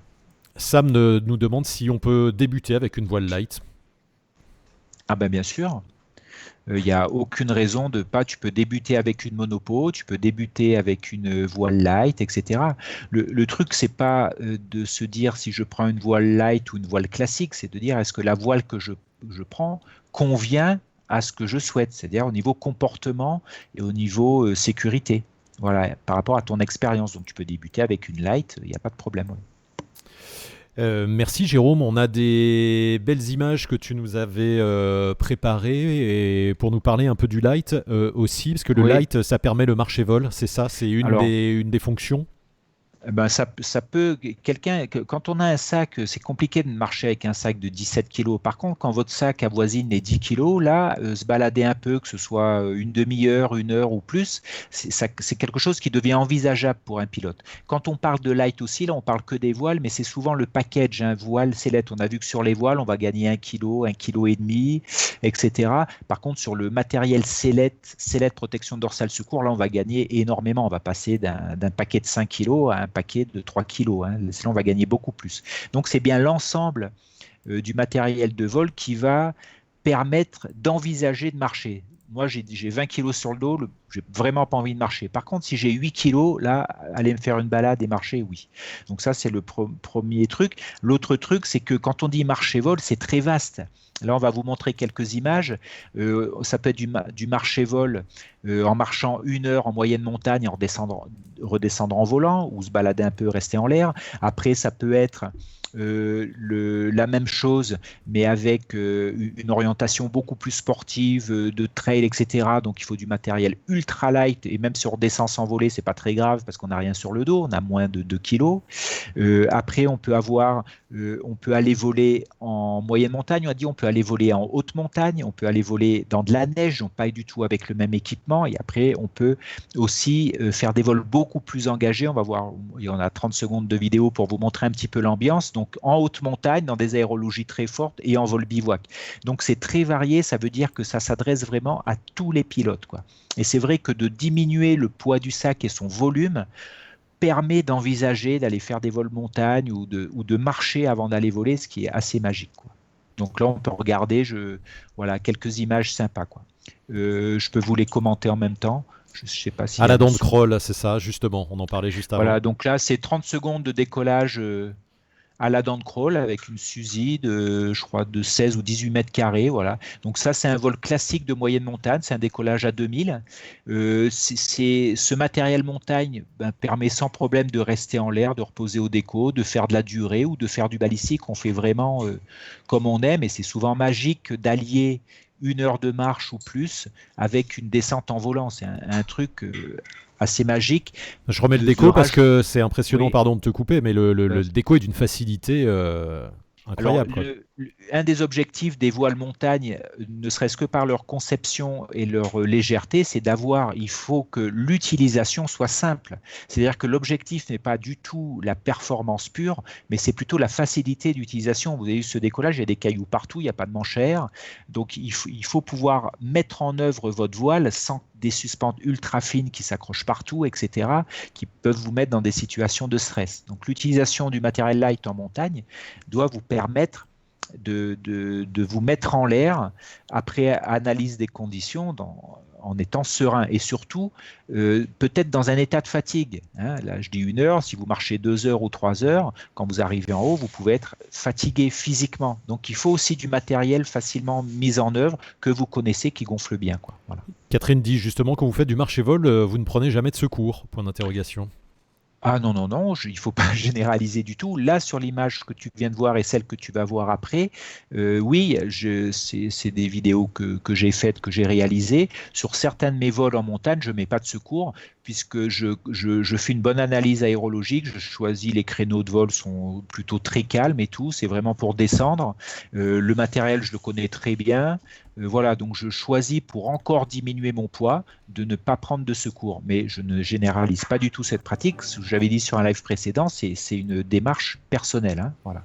Il existe les secours à 1 kg, à moins d'1 kg maintenant, jusqu'à un secours qui va sur un PTV de 100 kg. À 1 kg, ça existe. Le prix aussi est très élevé. Hein, c'est aux alentours des 800, 900 €. Quoi. Philippe demande, finalement, à partir de quel poids et avec quel matériau on considère une aile light, non light? C'est quoi le poids moyen d'une aile non light? Tout s'est allégé finalement.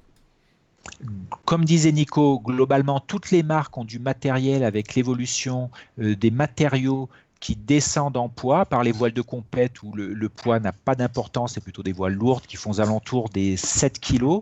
Et maintenant, des voiles de loisirs, on va dire que les voiles lourdes sont considérées au-dessus de 5 kg, c'est plutôt des voiles lourdes. Aux alentours des 4 kg, 4 kg et demi, on dit que c'est du semi-light. Et en dessous de 4 kg pour des voiles laser, on va dire que c'est du light. Et ensuite, quand on passe sous les 3 kg, on appelle ça de l'ultra-light. Voilà. Lionel nous dit c'était l'essence première du parapente dans les années 80. De marcher et de voler. Oui, parce que dans les années 80, on ne savait pas qu'on pouvait rester en l'air. Donc, on montait en marchant ou en bagnole pour redescendre en volant. Et après, le matériel a évolué, est devenu plus performant, donc a permis de rester en l'air et de se déplacer. Voilà. Donc le matériel évoluant, les pratiques, des nouvelles pratiques arrivent. On a Tom qui nous demande quels sont les inconvénients d'une light par rapport à sa version équivalente non light, hormis le prix.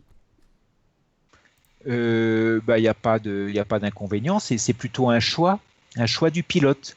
Et le choix va se situer sur le fait que la voile est un peu plus légère si tu marches, elle est moins volumineuse au pliage, voilà. Donc il n'y a pas d'inconvénient en fait. C'est plus tu choisis ça parce que ça correspond à ce que tu souhaites, à ton activité. Jérôme, tu nous as parlé du matériel light. Il y a quelque chose qui est assez incroyable et tu en as parlé avec Nico rapidement, c'est l'allègement de ce matériel à tel point que là, et tu en as fait une petite vidéo d'ailleurs pour représenter la marque, il y a même une voile qui est ultra légère, moins d'1 kilo. Hein, c'est ça, on arrive à des poids incroyables.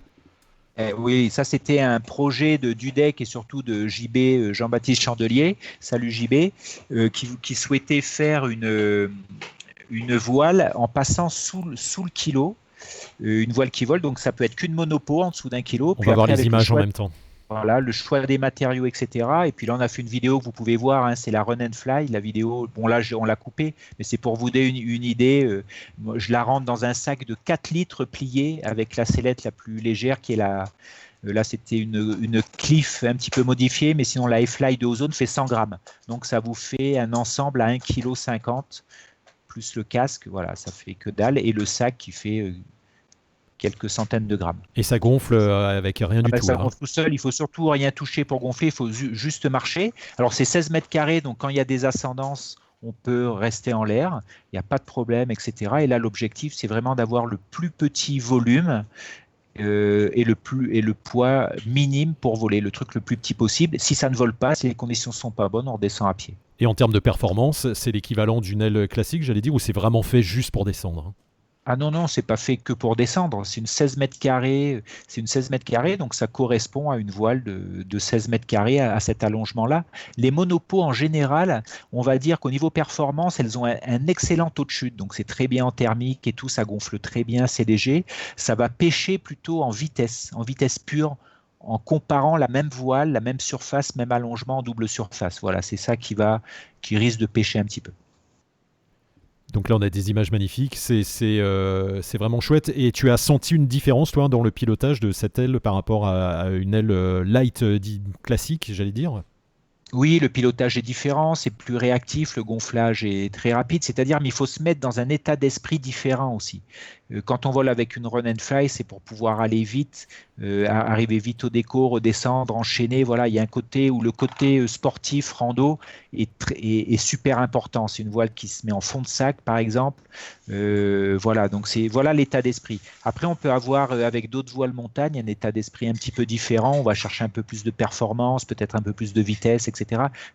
C'est pas le même. Il faut se mettre dans l'état d'esprit de la voile en fait, pour pas que ça soit contradictoire ou conflictuel, on va dire.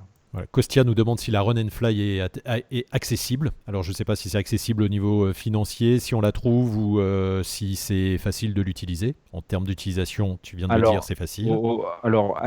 Accessible, tout dépend de qui va l'utiliser. C'est toujours pareil. Donc dans les monopots, c'est une voile qui est accessible. Pourquoi? Globalement, toutes les monopots, ça gonfle vraiment très facilement, les monopots, etc. C'est facile, c'est assez basique à piloter, hein, c'est comme d'autres voiles.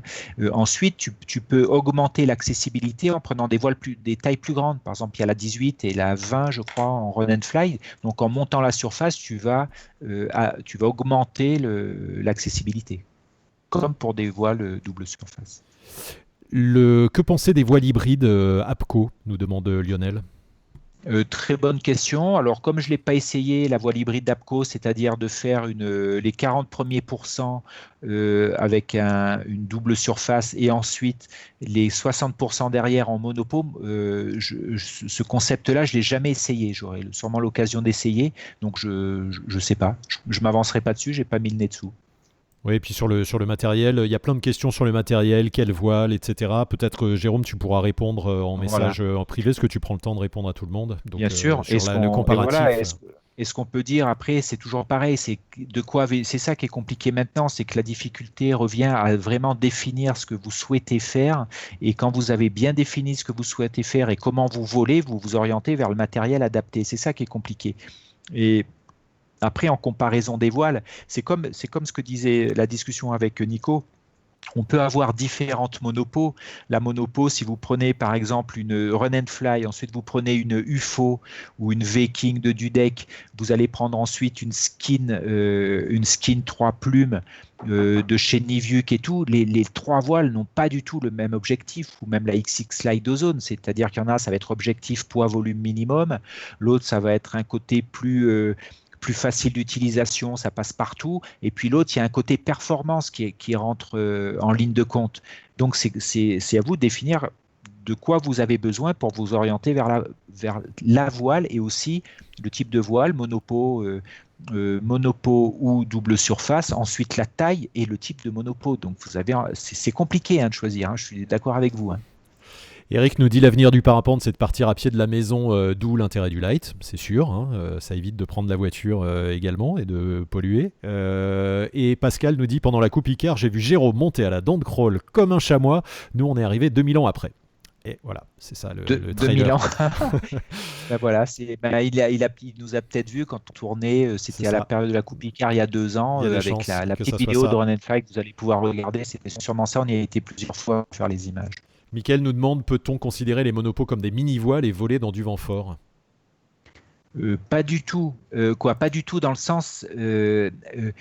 c'est encore autre chose les mini-voiles, c'est-à-dire c'est pas le même objectif. Mini-voile, alors c'est pour ça que c'est pas parce que je vais vous donner une idée. Vous pouvez avoir une voile de 18 mètres carrés avec laquelle une voile de 18 mètres carrés monopo, 18 mètres carrés monopo performante, 18 mètres carrés voile de voltige, on n'a pas beaucoup parlé des voiles de voltige, 18 mètres carrés, voile de compétition entre 18 et 20 mètres carrés. Donc tout ça est en petite surface, mais ça n'a absolument rien à voir. Ensuite, les mini-voiles.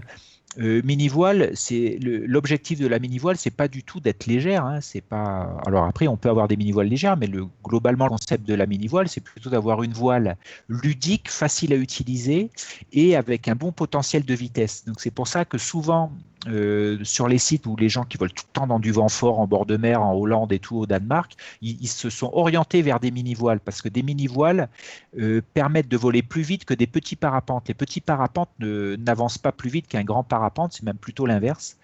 C'est souvent lié à l'homologation. Donc les mini-voiles permettent de voler un petit peu plus vite avec le même niveau d'accessibilité. Et comme je disais tout à l'heure, si tu voles en bord de mer dans du vent fort, ça ne sert à rien de prendre une monopo, puisque ça sera plutôt le côté limite d'une monopo, ça sera sa vitesse pure maximum à utiliser. Tu iras beaucoup plus vite en mini-voile. Voilà. Après, tu vas choisir la mini-voile en fonction de la taille. 16, 18, 20 mètres carrés, ça dépendra de ton poids et surtout de ton expérience. Jérôme, tu as encore de belles images à nous montrer, mais juste avant, on a une question de Lionel, qui lui aussi a un ami Vincent. Bien que mon copain Vincent me répète que je suis trop vieux pour cela, je souhaite tenter de petits vols bivouac, mais déjà en étant en haute fourchette du PTV, forcément je vais largement le dépasser. Dois-je sacrifier le confort, le matelas gonflable, le duvet, la tente, les vêtements, ou la sécurité, c'est-à-dire la sellette light, pas de radio, voire pas de secours? Dans les deux cas, c'est la sécurité passive qui est sacrifiée. Alors moi, ce type de question, je réponds par une question. Et toi, qu'est-ce que tu en penses? Mais oui, parce que c'est vraiment, c'est quand même un choix personnel. Je peux pas. Moi, si tu me dis, Jérôme, il faut que je gagne du poids, comment je peux faire? Je vais dire, t'enlèves la mousse, t'enlèves ton secours. À la place de la mousse, tu mets ton duvet et tu manges, tu t'enlèves ton réchaud puisque tu es en vol bivouac et tu manges que froid. Mais ça, ce n'est que mon avis. Après, c'est toi, qu'est-ce qui te convient? C'est sûr que si toi, tu te sens, si tu considères que tu peux voler en enlevant de la sécurité passive, on va dire, protection dorsale et tout, ça sera de ton choix personnel. Donc, il faut que tu mettes les priorités quand tu vas voler en vol bivouac. Après, est-ce que tu vas vraiment exploser ton PTV? Ensuite, qu'est-ce que je voulais dire d'autre? Je ne sais plus trop. Est-ce que tu as besoin d'amener un énorme matériel en bivouac? Tu peux peut-être jouer sur le poids de ton matériel de bivouac en lui-même. Hein. Si tu pars 2 jours, peut-être que tu n'as pas besoin d'amener un réchaud, je ne sais pas, suivant la période à laquelle tu pars, etc. Donc voilà, donc c'est vraiment à toi de définir un peu tes priorités, quoi. Et tes priorités sont bien tes priorités, ce ne sont pas les priorités des autres pilotes ni des miennes, quoi. Voilà. Donc voilà. J'espère t'avoir amené des éléments de réponse. Jérôme, est-ce que faire l'ascension du Kilimandjaro et redescendre en parapente, c'est du vol bivouac? Alors ça dépend ce qu'on appelle un vol bivouac. Moi j'appelle ça plutôt un vol montagne où l'ascension prend plusieurs jours, mais comme c'est une ascension à pied, on ne fait pas de vol bivouac. Le vol bivouac, ça serait plutôt un déplacement d'un point à un autre en vol et en marche. Voilà.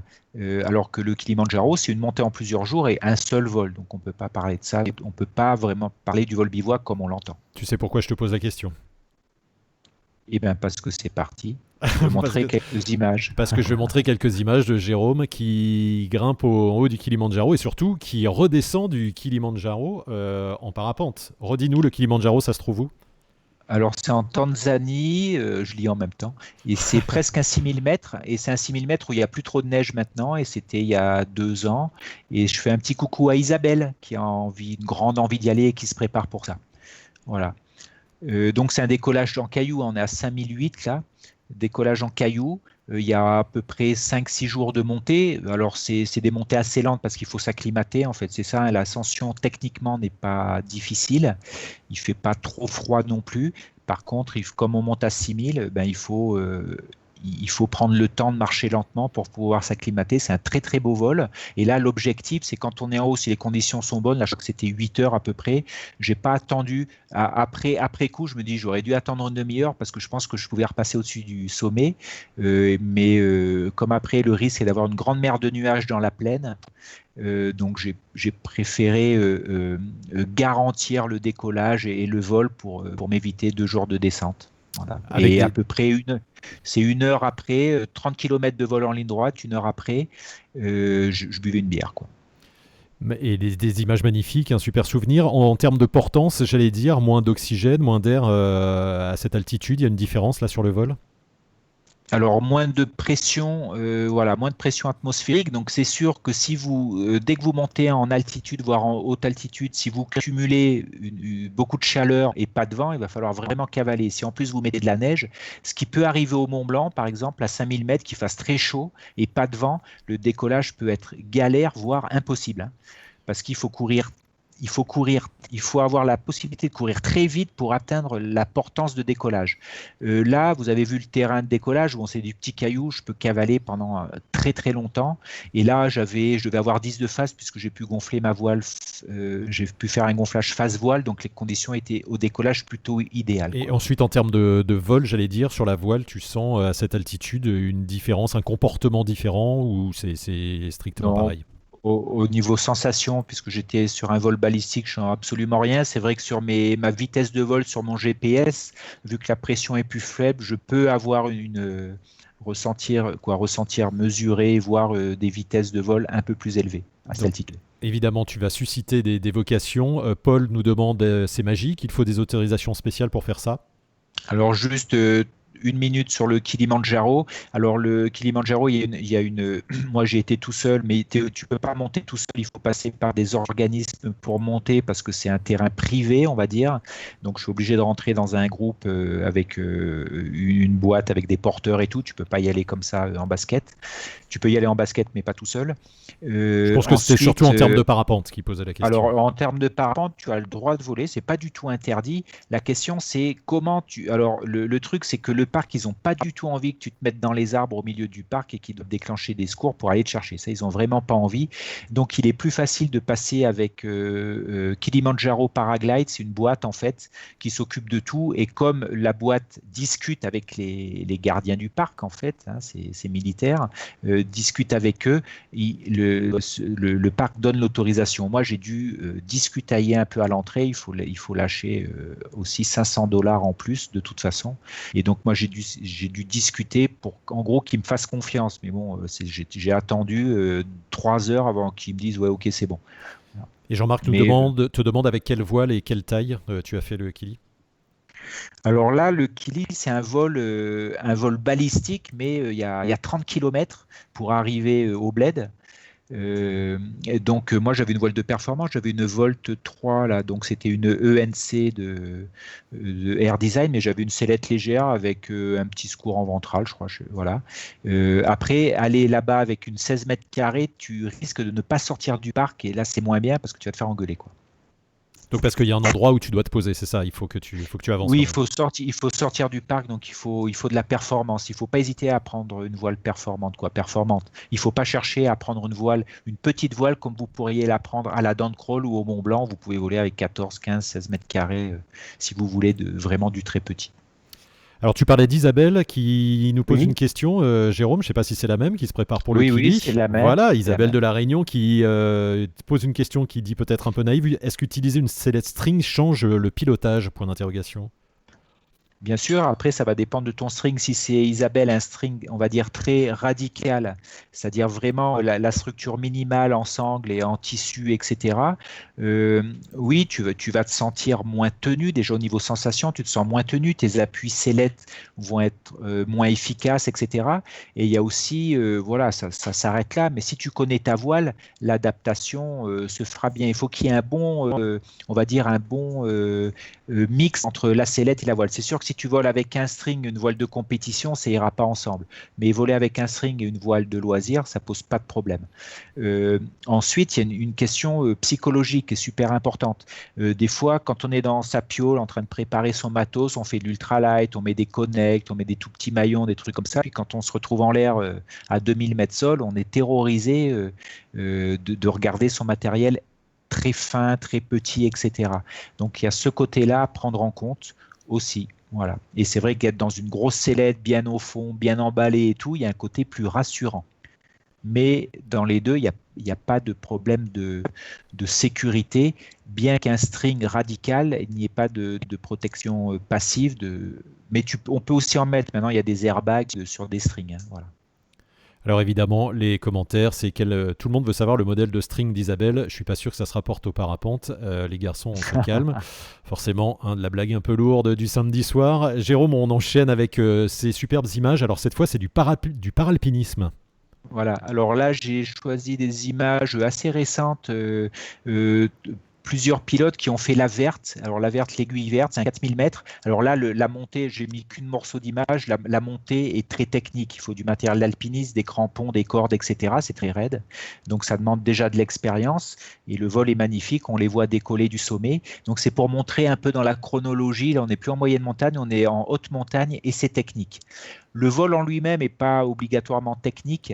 On voit qu'il y en a un qui décolle à ski, là, voilà, on voit ses skis, parce qu'ils ont fait une approche avant la montée en ski de rando, donc il y en a qui ont décollé à ski. Il faut savoir qu'en haute altitude comme ça, avec de la neige, on décolle généralement à pied, bien qu'on ait utilisé des crampons pour monter. Normalement, on les enlève avant de décoller, parce qu'il faudrait pas. C'est compliqué de courir vite avec des crampons, quoi.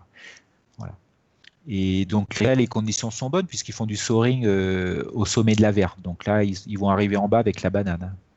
Le vol est super. Moi, je ne l'ai jamais fait. C'est un truc que j'aimerais bien faire, un de ces quatre. Un des problèmes de faire ça, c'est effectivement les conditions, le vent qui peut changer, se renforcer très rapidement. Voilà. C'est pour ça qu'il faut du matériel light aussi, ça permet de redescendre. À pied. Tout à fait. C'est-à-dire que là, au fur et à mesure des images que vous avez vues, il y a différents facteurs qui rentrent en compte. C'est-à-dire que, on va dire qu'avoir une idée sur l'aérologie en moyenne montagne, ça sera un petit peu plus facile qu'en haute montagne. Ensuite, les temps de montée aussi, quand vous êtes en basket ou en matériel léger, la redescente va être plus facile. Ça vous permet aussi d'attendre au décollage en moyenne montagne. Donc ça met plein de facteurs peut-être plus faciles à gérer. Vous arrivez moins fatigué, la montée est moins technique. Là, quand on arrive dans du paralpinisme, par exemple, la grosse classique en France, c'est le Mont Blanc. Bon, il y en a bien d'autres, hein, mais beaucoup de gens rêvent de monter au Mont Blanc à pied. Là, on rentre dans déjà une montée technique, longue dans le temps. Il fait froid, il y a le mal des montagnes. Plus on a du matériel technique, donc des cordes, piolets, crampons, etc. Donc là, on allie plein de choses, ce qui fait que vous arrivez en haut, il peut faire très froid, vous êtes fatigué, c'est très long, vous avez des créneaux de vol qui sont peut-être beaucoup plus courts et il faut tenir compte il faut beaucoup tenir compte ou plus au moins de la descente en fait. Vous ne pouvez pas attendre 4 heures en haut en attendant un bon créneau parce que redescendre très tard du Mont Blanc, ça peut devenir problématique aussi. Voilà, donc la préparation est un petit peu différente. Jérôme, on a également, cette fois, là c'est le côté extrême, c'est Antoine Girard, hein, c'est ça. Là c'est Himalaya cette fois. Donc là, c'est une vidéo de Damien Lacaze. Regardez ces vidéos, vous allez vous régaler. Damien Lacaze avec Antoine Girard en Himalaya. Et là, les images, il est dans du 13 mètres secondes à 1600 mètres et tout. Et ils sont en vol bivouac. Donc là, vous avez la réunion, le mix de tous les extrêmes. Aérologie très forte, haute altitude, donc avec tout ce que ça implique, plus vol bivouac, ce qui fait que il faut savoir où on va, et haute montagne et tout, donc il y a la totale là, au niveau de l'engagement, etc. Donc là, il vole à deux, on voit de temps en temps, on voit Antoine sur les images, qui ouvre le vol, et donc les images sont magnifiques, moi elles m'impressionnent, chapeau les gars, quoi. 16 mètres secondes là, c'est 13 mètres secondes, c'est énorme. C'est énorme. C'est se faire aspirer quoi, vers le haut là. Ouais, c'est des colonnes d'air qui montent très fort et c'est même pas de l'aspiration, c'est-à-dire que les conditions sont saines, il y a rien de malsain, hein, c'est-à-dire c'est pas un nuage qui tire, c'est pas du tout orageux, c'est juste des thermiques très très forts, voilà. Impressionnant. Je pense qu'on a fait le tour de toutes les questions et le matériel light. Je vérifie si on avait des questions qui étaient encore... ah oui, j'en ai encore une petite pour toi là, de questions. Pour les voiles, les classifications A, B, C ou D permettent de se faire une idée sur celle à choisir en fonction de ce niveau. Or, il n'y a pas de telle classification pour les sellettes. Pour l'instant, je vole avec une sellette Altirando et je me posais la question de passer sur une sellette Cocon. Alors, est-ce qu'il y a des différences en termes d'exigence pour le pilote? Est-ce plus technique à piloter? On en a parlé un petit peu déjà dans le chapitre. On va dire que l'homologation est la même, mais l'homologation, c'est une homologation en structure. Est-ce que le matériel est assez solide? passer ça, c'est est-ce que ça correspond à ce dont tu cherches. Il y aura avantages et inconvénients. Les avantages du cocon, les poids maintenant sont les mêmes, hein, si tu peux avoir des cocons très light. Ça protège du froid, c'est plus confortable, etc. Par contre, le pilotage est un petit peu différent. Donc, il faut s'adapter. Il faut s'adapter au fait de rentrer dans le cocon et d'en sortir avant de poser. Il y a des cocons où on a du mal à voler assis. C'est-à-dire, si on laisse pendre les jambes, ça devient très instable. Donc, c'est pour ça qu'il faut choisir son cocon aussi en fonction de ce facteur-là. Voilà, donc il faut faire quelles sont tes priorités. Est-ce que les avantages que ça apporte sont importants pour toi ou pas plus que ça? Et au niveau des inconvénients du cocon, c'est que dans les aérologies fortes, il faut plutôt lâcher les jambes et tout pour pouvoir piloter si le cocon ne devient pas trop instable. C'est toujours pareil, sinon il faut garder les jambes dans le cocon. Et ce qui fait que le cocon aura beaucoup de lacets, de la rotation comme ça en lacet et beaucoup d'inertie par rapport à la rotation de la voile. C'est-à-dire que la voile peut tourner très vite et vous allez mettre du temps avant de tourner. Donc ça oriente vers des twists possibles dans des incidents de vol. Voilà les inconvénients du cocon. Donc il faut faire un petit peu le tri, vous te posez la question, de quoi j'ai besoin, quelles sont mes priorités? Mathieu nous dit, on parle de stabilité. C'est plus cher aussi globalement. Oui. C'est plus cher, oui, évidemment. Et Mathieu nous dit, on parle de stabilité d'un cocon. Oui, on parle de stabilité. Alors là, c'est plus quand on part sur des cocons de performance, c'est-à-dire qui sont faits pour voler vite et qu'on a une quille derrière gonflable. Et alors, on a deux types de stabilité. On va avoir un gain aérodynamique, une stabilité dans l'axe, en fait, où la forme va faire diminuer la traînée du pilote et de sa sellette. Donc, on aura plus de performance. Et on va avoir, surtout en vol accéléré, plus de stabilité en roulis. Voilà. Donc, ce qui fait que quand on enroule en thermique avec un cocon, on a une position un peu différente et surtout, comme on a les jambes tendues devant, on n'a pas le même visuel. Ça paraît étonnant, mais il faut s'habituer à ça. On ne regarde pas de la même manière. On ne voit pas les mêmes choses avec les jambes tendues devant que les jambes repliées. Et puisqu'on parle du light, on trouve des cocons light également maintenant, hein, Jérôme, c'est ça? Bien sûr, on a des cocons à 2 kg, 2 kg et demi avec des protections complètes en airbag, bien sûr, oui. Avec secours ventral. Et on a tous les poids jusqu'à un cocon, là, va aller en gros sur les extrêmes pour la X-Alp, ils sont ils sont en gros à 1,5 kg sans le secours. Avec des protections gonflables. Ensuite, les cocons de loisirs, on va dire, c'est de 2,5 kg à sans le secours jusqu'à, on va dire, 3,5 kg, 4 kg dans le light. Et puis après, ça monte jusqu'à à peu près 10 kg sans les secours pour la compétition. Une petite dernière question, on en a parlé déjà peut-être la dernière fois sur les cocons. Rémi nous demande, un cocon aura plus de lacets qu'une sellette avec un cale-pied? Point d'interrogation. Oui, tout à fait, parce s'il y a plus de tissu, donc tu présentes plus d'inertie à la rotation simplement par résistance à l'air. La réponse me vient comme ça, alors qu'un cale-pied, tu as beaucoup moins de résistance à l'air avec juste tes jambes plutôt qu'avec un gros emballage. Oui. Merci Jérôme pour toutes ces... Oui, petite... je profite juste, c'était pour répondre à une question d'Alain là, qui était venue par Internet, là, elle me revient. Oui. C'était, il demandait pour plier son secours. Alain, si tu as ton secours à plier, tu peux regarder une vidéo et le plier dans ta chambre. Il n'y a pas de problème. Si tu as un gros doute sur ton pliage, déjà tu peux en faire plusieurs pour te l'approprier. Si tu as un gros doute, va le faire soit avec une soirée pliage de ton club à Saint-Leu, soit avec un de tes moniteurs préférés, je ne dirais pas lequel, et tu fais le pliage avec lui pour que tu te l'appropries. Mais la démarche d'apprendre à le faire, c'est très très bien. Tu as un site, je fais un petit coucou à Laurent Vanille, des Choucas à Mieuxy. Tu vas voir sur les Choucas sur le net, il a une page avec tous les secours qui existent et sur chaque secours, tu as un lien avec le site et le manuel de pliage en vidéo normalement. Donc tu devrais trouver le tien. Et après, dans Wingmaster, sur le chapitre du secours, tu donnes une technique universelle pour plier son secours de façon hyper efficace, ultra rapide, et voilà, pour pas se faire piéger, notamment si on fait tomber son secours à un déco et qu'on veut voler sans aller voir un pro ou passer 3 heures à la maison pour le replier. Tout à fait.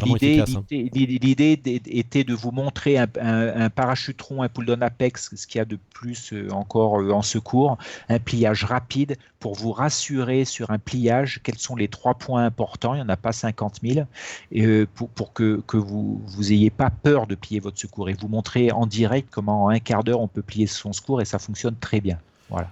Jérôme, merci pour tout ça. Il est l'heure d'aller dîner, puisque si vous êtes en live, il est Oui, c'est tard. 20h18, ça fait 1h50 presque qu'on est en live. Merci à tous de nous avoir suivis. Jérôme répondra encore aux quelques questions qui n'ont pas été répondues dans ce live sur la page Facebook directement. Je vous rappelle qu'on avait des partenaires dans ce live et je vais vous les rappeler rapidement parce qu'il y a des petites choses à gagner. On avait Rocks Outdoor qui nous a suivis depuis le début. Merci René. Et allez voir rocksoutdoor.com, il y a plein de fiches techniques, plein de conseils de monsieur Jérôme Cano ici présent et qui fait du décryptage notamment d'incidents de vol et plein de matériel également que vous allez pouvoir trouver de petits matériels sur donc rocksoutdoor.com avec des promos pour Wingmaster vous qui nous regardez, et vous allez pouvoir gagner ce soir une de ces paires de lunettes qui sont en promo à moins 15%. Donc rocksoutdoor.com, allez-y et on va tirer au sort quelqu'un qui va gagner cette paire de lunettes qui nous a suivis ce soir. Et puis aireaventure.com, ça se trouve à Lubin, c'est un magasin qui se situe au pied de Saint-Hilaire à l'atterrissage. Immense boutique, c'est fermé en ce moment, mais vous avez des promos quand même. Allez sur le site, vous allez trouver tout le matos, toutes les voiles, les sellettes, etc. Et là, il y a une super promo en ce moment avec 20% de réduction. Ça dure que le week-end, donc allez-y, précipitez-vous. Et Air et Aventure vous fait gagner ce sac à dos aujourd'hui. Donc on va tirer au sort parmi tous les commentaires quelqu'un qui repartira. Enfin, il repartira pas, il va rester chez lui. On va lui envoyer ce sac à dos. Et puis je vous rappelle enfin que si vous ne connaissez pas encore Wingmaster, c'est la raison pour laquelle on fait tous ces lives. Wingmaster, c'est une masterclass unique faite par Jérôme. 11 heures de vidéo, 21 épisodes. Il y a toutes les techniques du parapente. Il y en a pour toute la vie à garder. Ça, on peut le voir, le revoir et le revoir. On peut aller voler, revenir dessus, etc. Si vous n'avez pas encore acheté Wingmaster, que vous n'êtes pas sûr de savoir de quoi il s'agit, vous pouvez le louer là pendant le week-end. On vous fait une offre à 9€ pour louer 4 épisodes. C'est accessible pendant 24 heures. Vous prenez le temps de les regarder tranquille à la maison. Si ça vous plaît, vous revenez nous voir, vous nous envoyez un petit mail. On vous fera 9€ de réduction sur le prix final de Wingmaster, mais vous aurez l'intégralité et au moins vous aurez une bonne idée de ce que c'est. lock.wingmaster.top. La location, c'est que avec ce lien, lock.wingmaster.top. Donc n'hésitez pas si vous avez encore des hésitations. Tout est là. Jérôme, je crois qu'on a tout dit là. Ça y est, moi j'ai plus de salive. Toi non plus. Hein. Ouais. Si, moi j'avais un truc à rajouter. Vas-y. C'était que toujours le moteur de vos vols, que ce soit en light, en montagne et tout, c'est bien le plaisir. Et que quand on va voler en montagne, etc., sur des marchés vols et tout, qu'on sort du bocal, on va dire, ou qu'on sort des sites connus, etc., il faut on prend de toute façon, mais il n'y a même pas besoin de le dire, mais ça devient automatique, on prend un peu plus de marge, toujours. Bien sûr. Et n'oubliez pas, pendant le confinement, on reste à la maison. Il y a des incidents régulièrement là, de parapentistes ou de gens qui font un petit peu n'importe quoi. On aura le temps d'aller voler après. Et avec Jérôme, je pense qu'on se fera un Wingmaster Live avec plein de conseils avant la reprise. Et on est encore un mois au chaud. Wingmaster, c'est un bon moyen de revoir aussi toutes les techniques depuis son salon, depuis son canapé, et de se remettre en préparation mentale avant de reprendre ses vols. Ça sera important de ne pas retourner après 2 mois en plus de l'hiver passé au chaud pour pas faire n'importe quoi. Hein, Jérôme, c'est ça. L'idée serait de faire un live en vous demandant en gros de quoi avez-vous besoin pour repartir en vol après avoir été enfermé pendant 2 mois, frustré avec les conditions qu'il y a. De quoi avez-vous besoin? Quelles sont vos priorités? Et pour qu'on puisse vous donner des conseils, vous aiguiller, échanger avec vous. Comment vous allez faire en fait, voilà. Et on échangera avec vous sur des outils en préparation mentale, même des outils techniques, tactiques, etc. Donc ça peut être super sympa aussi d'échanger avec vous là-dessus. Allez, merci à tous. Allez, bonne app, merci, cœur avec les doigts comme on dit, et des bisous. Et salut GG, à la prochaine. Bonne soirée, à plus.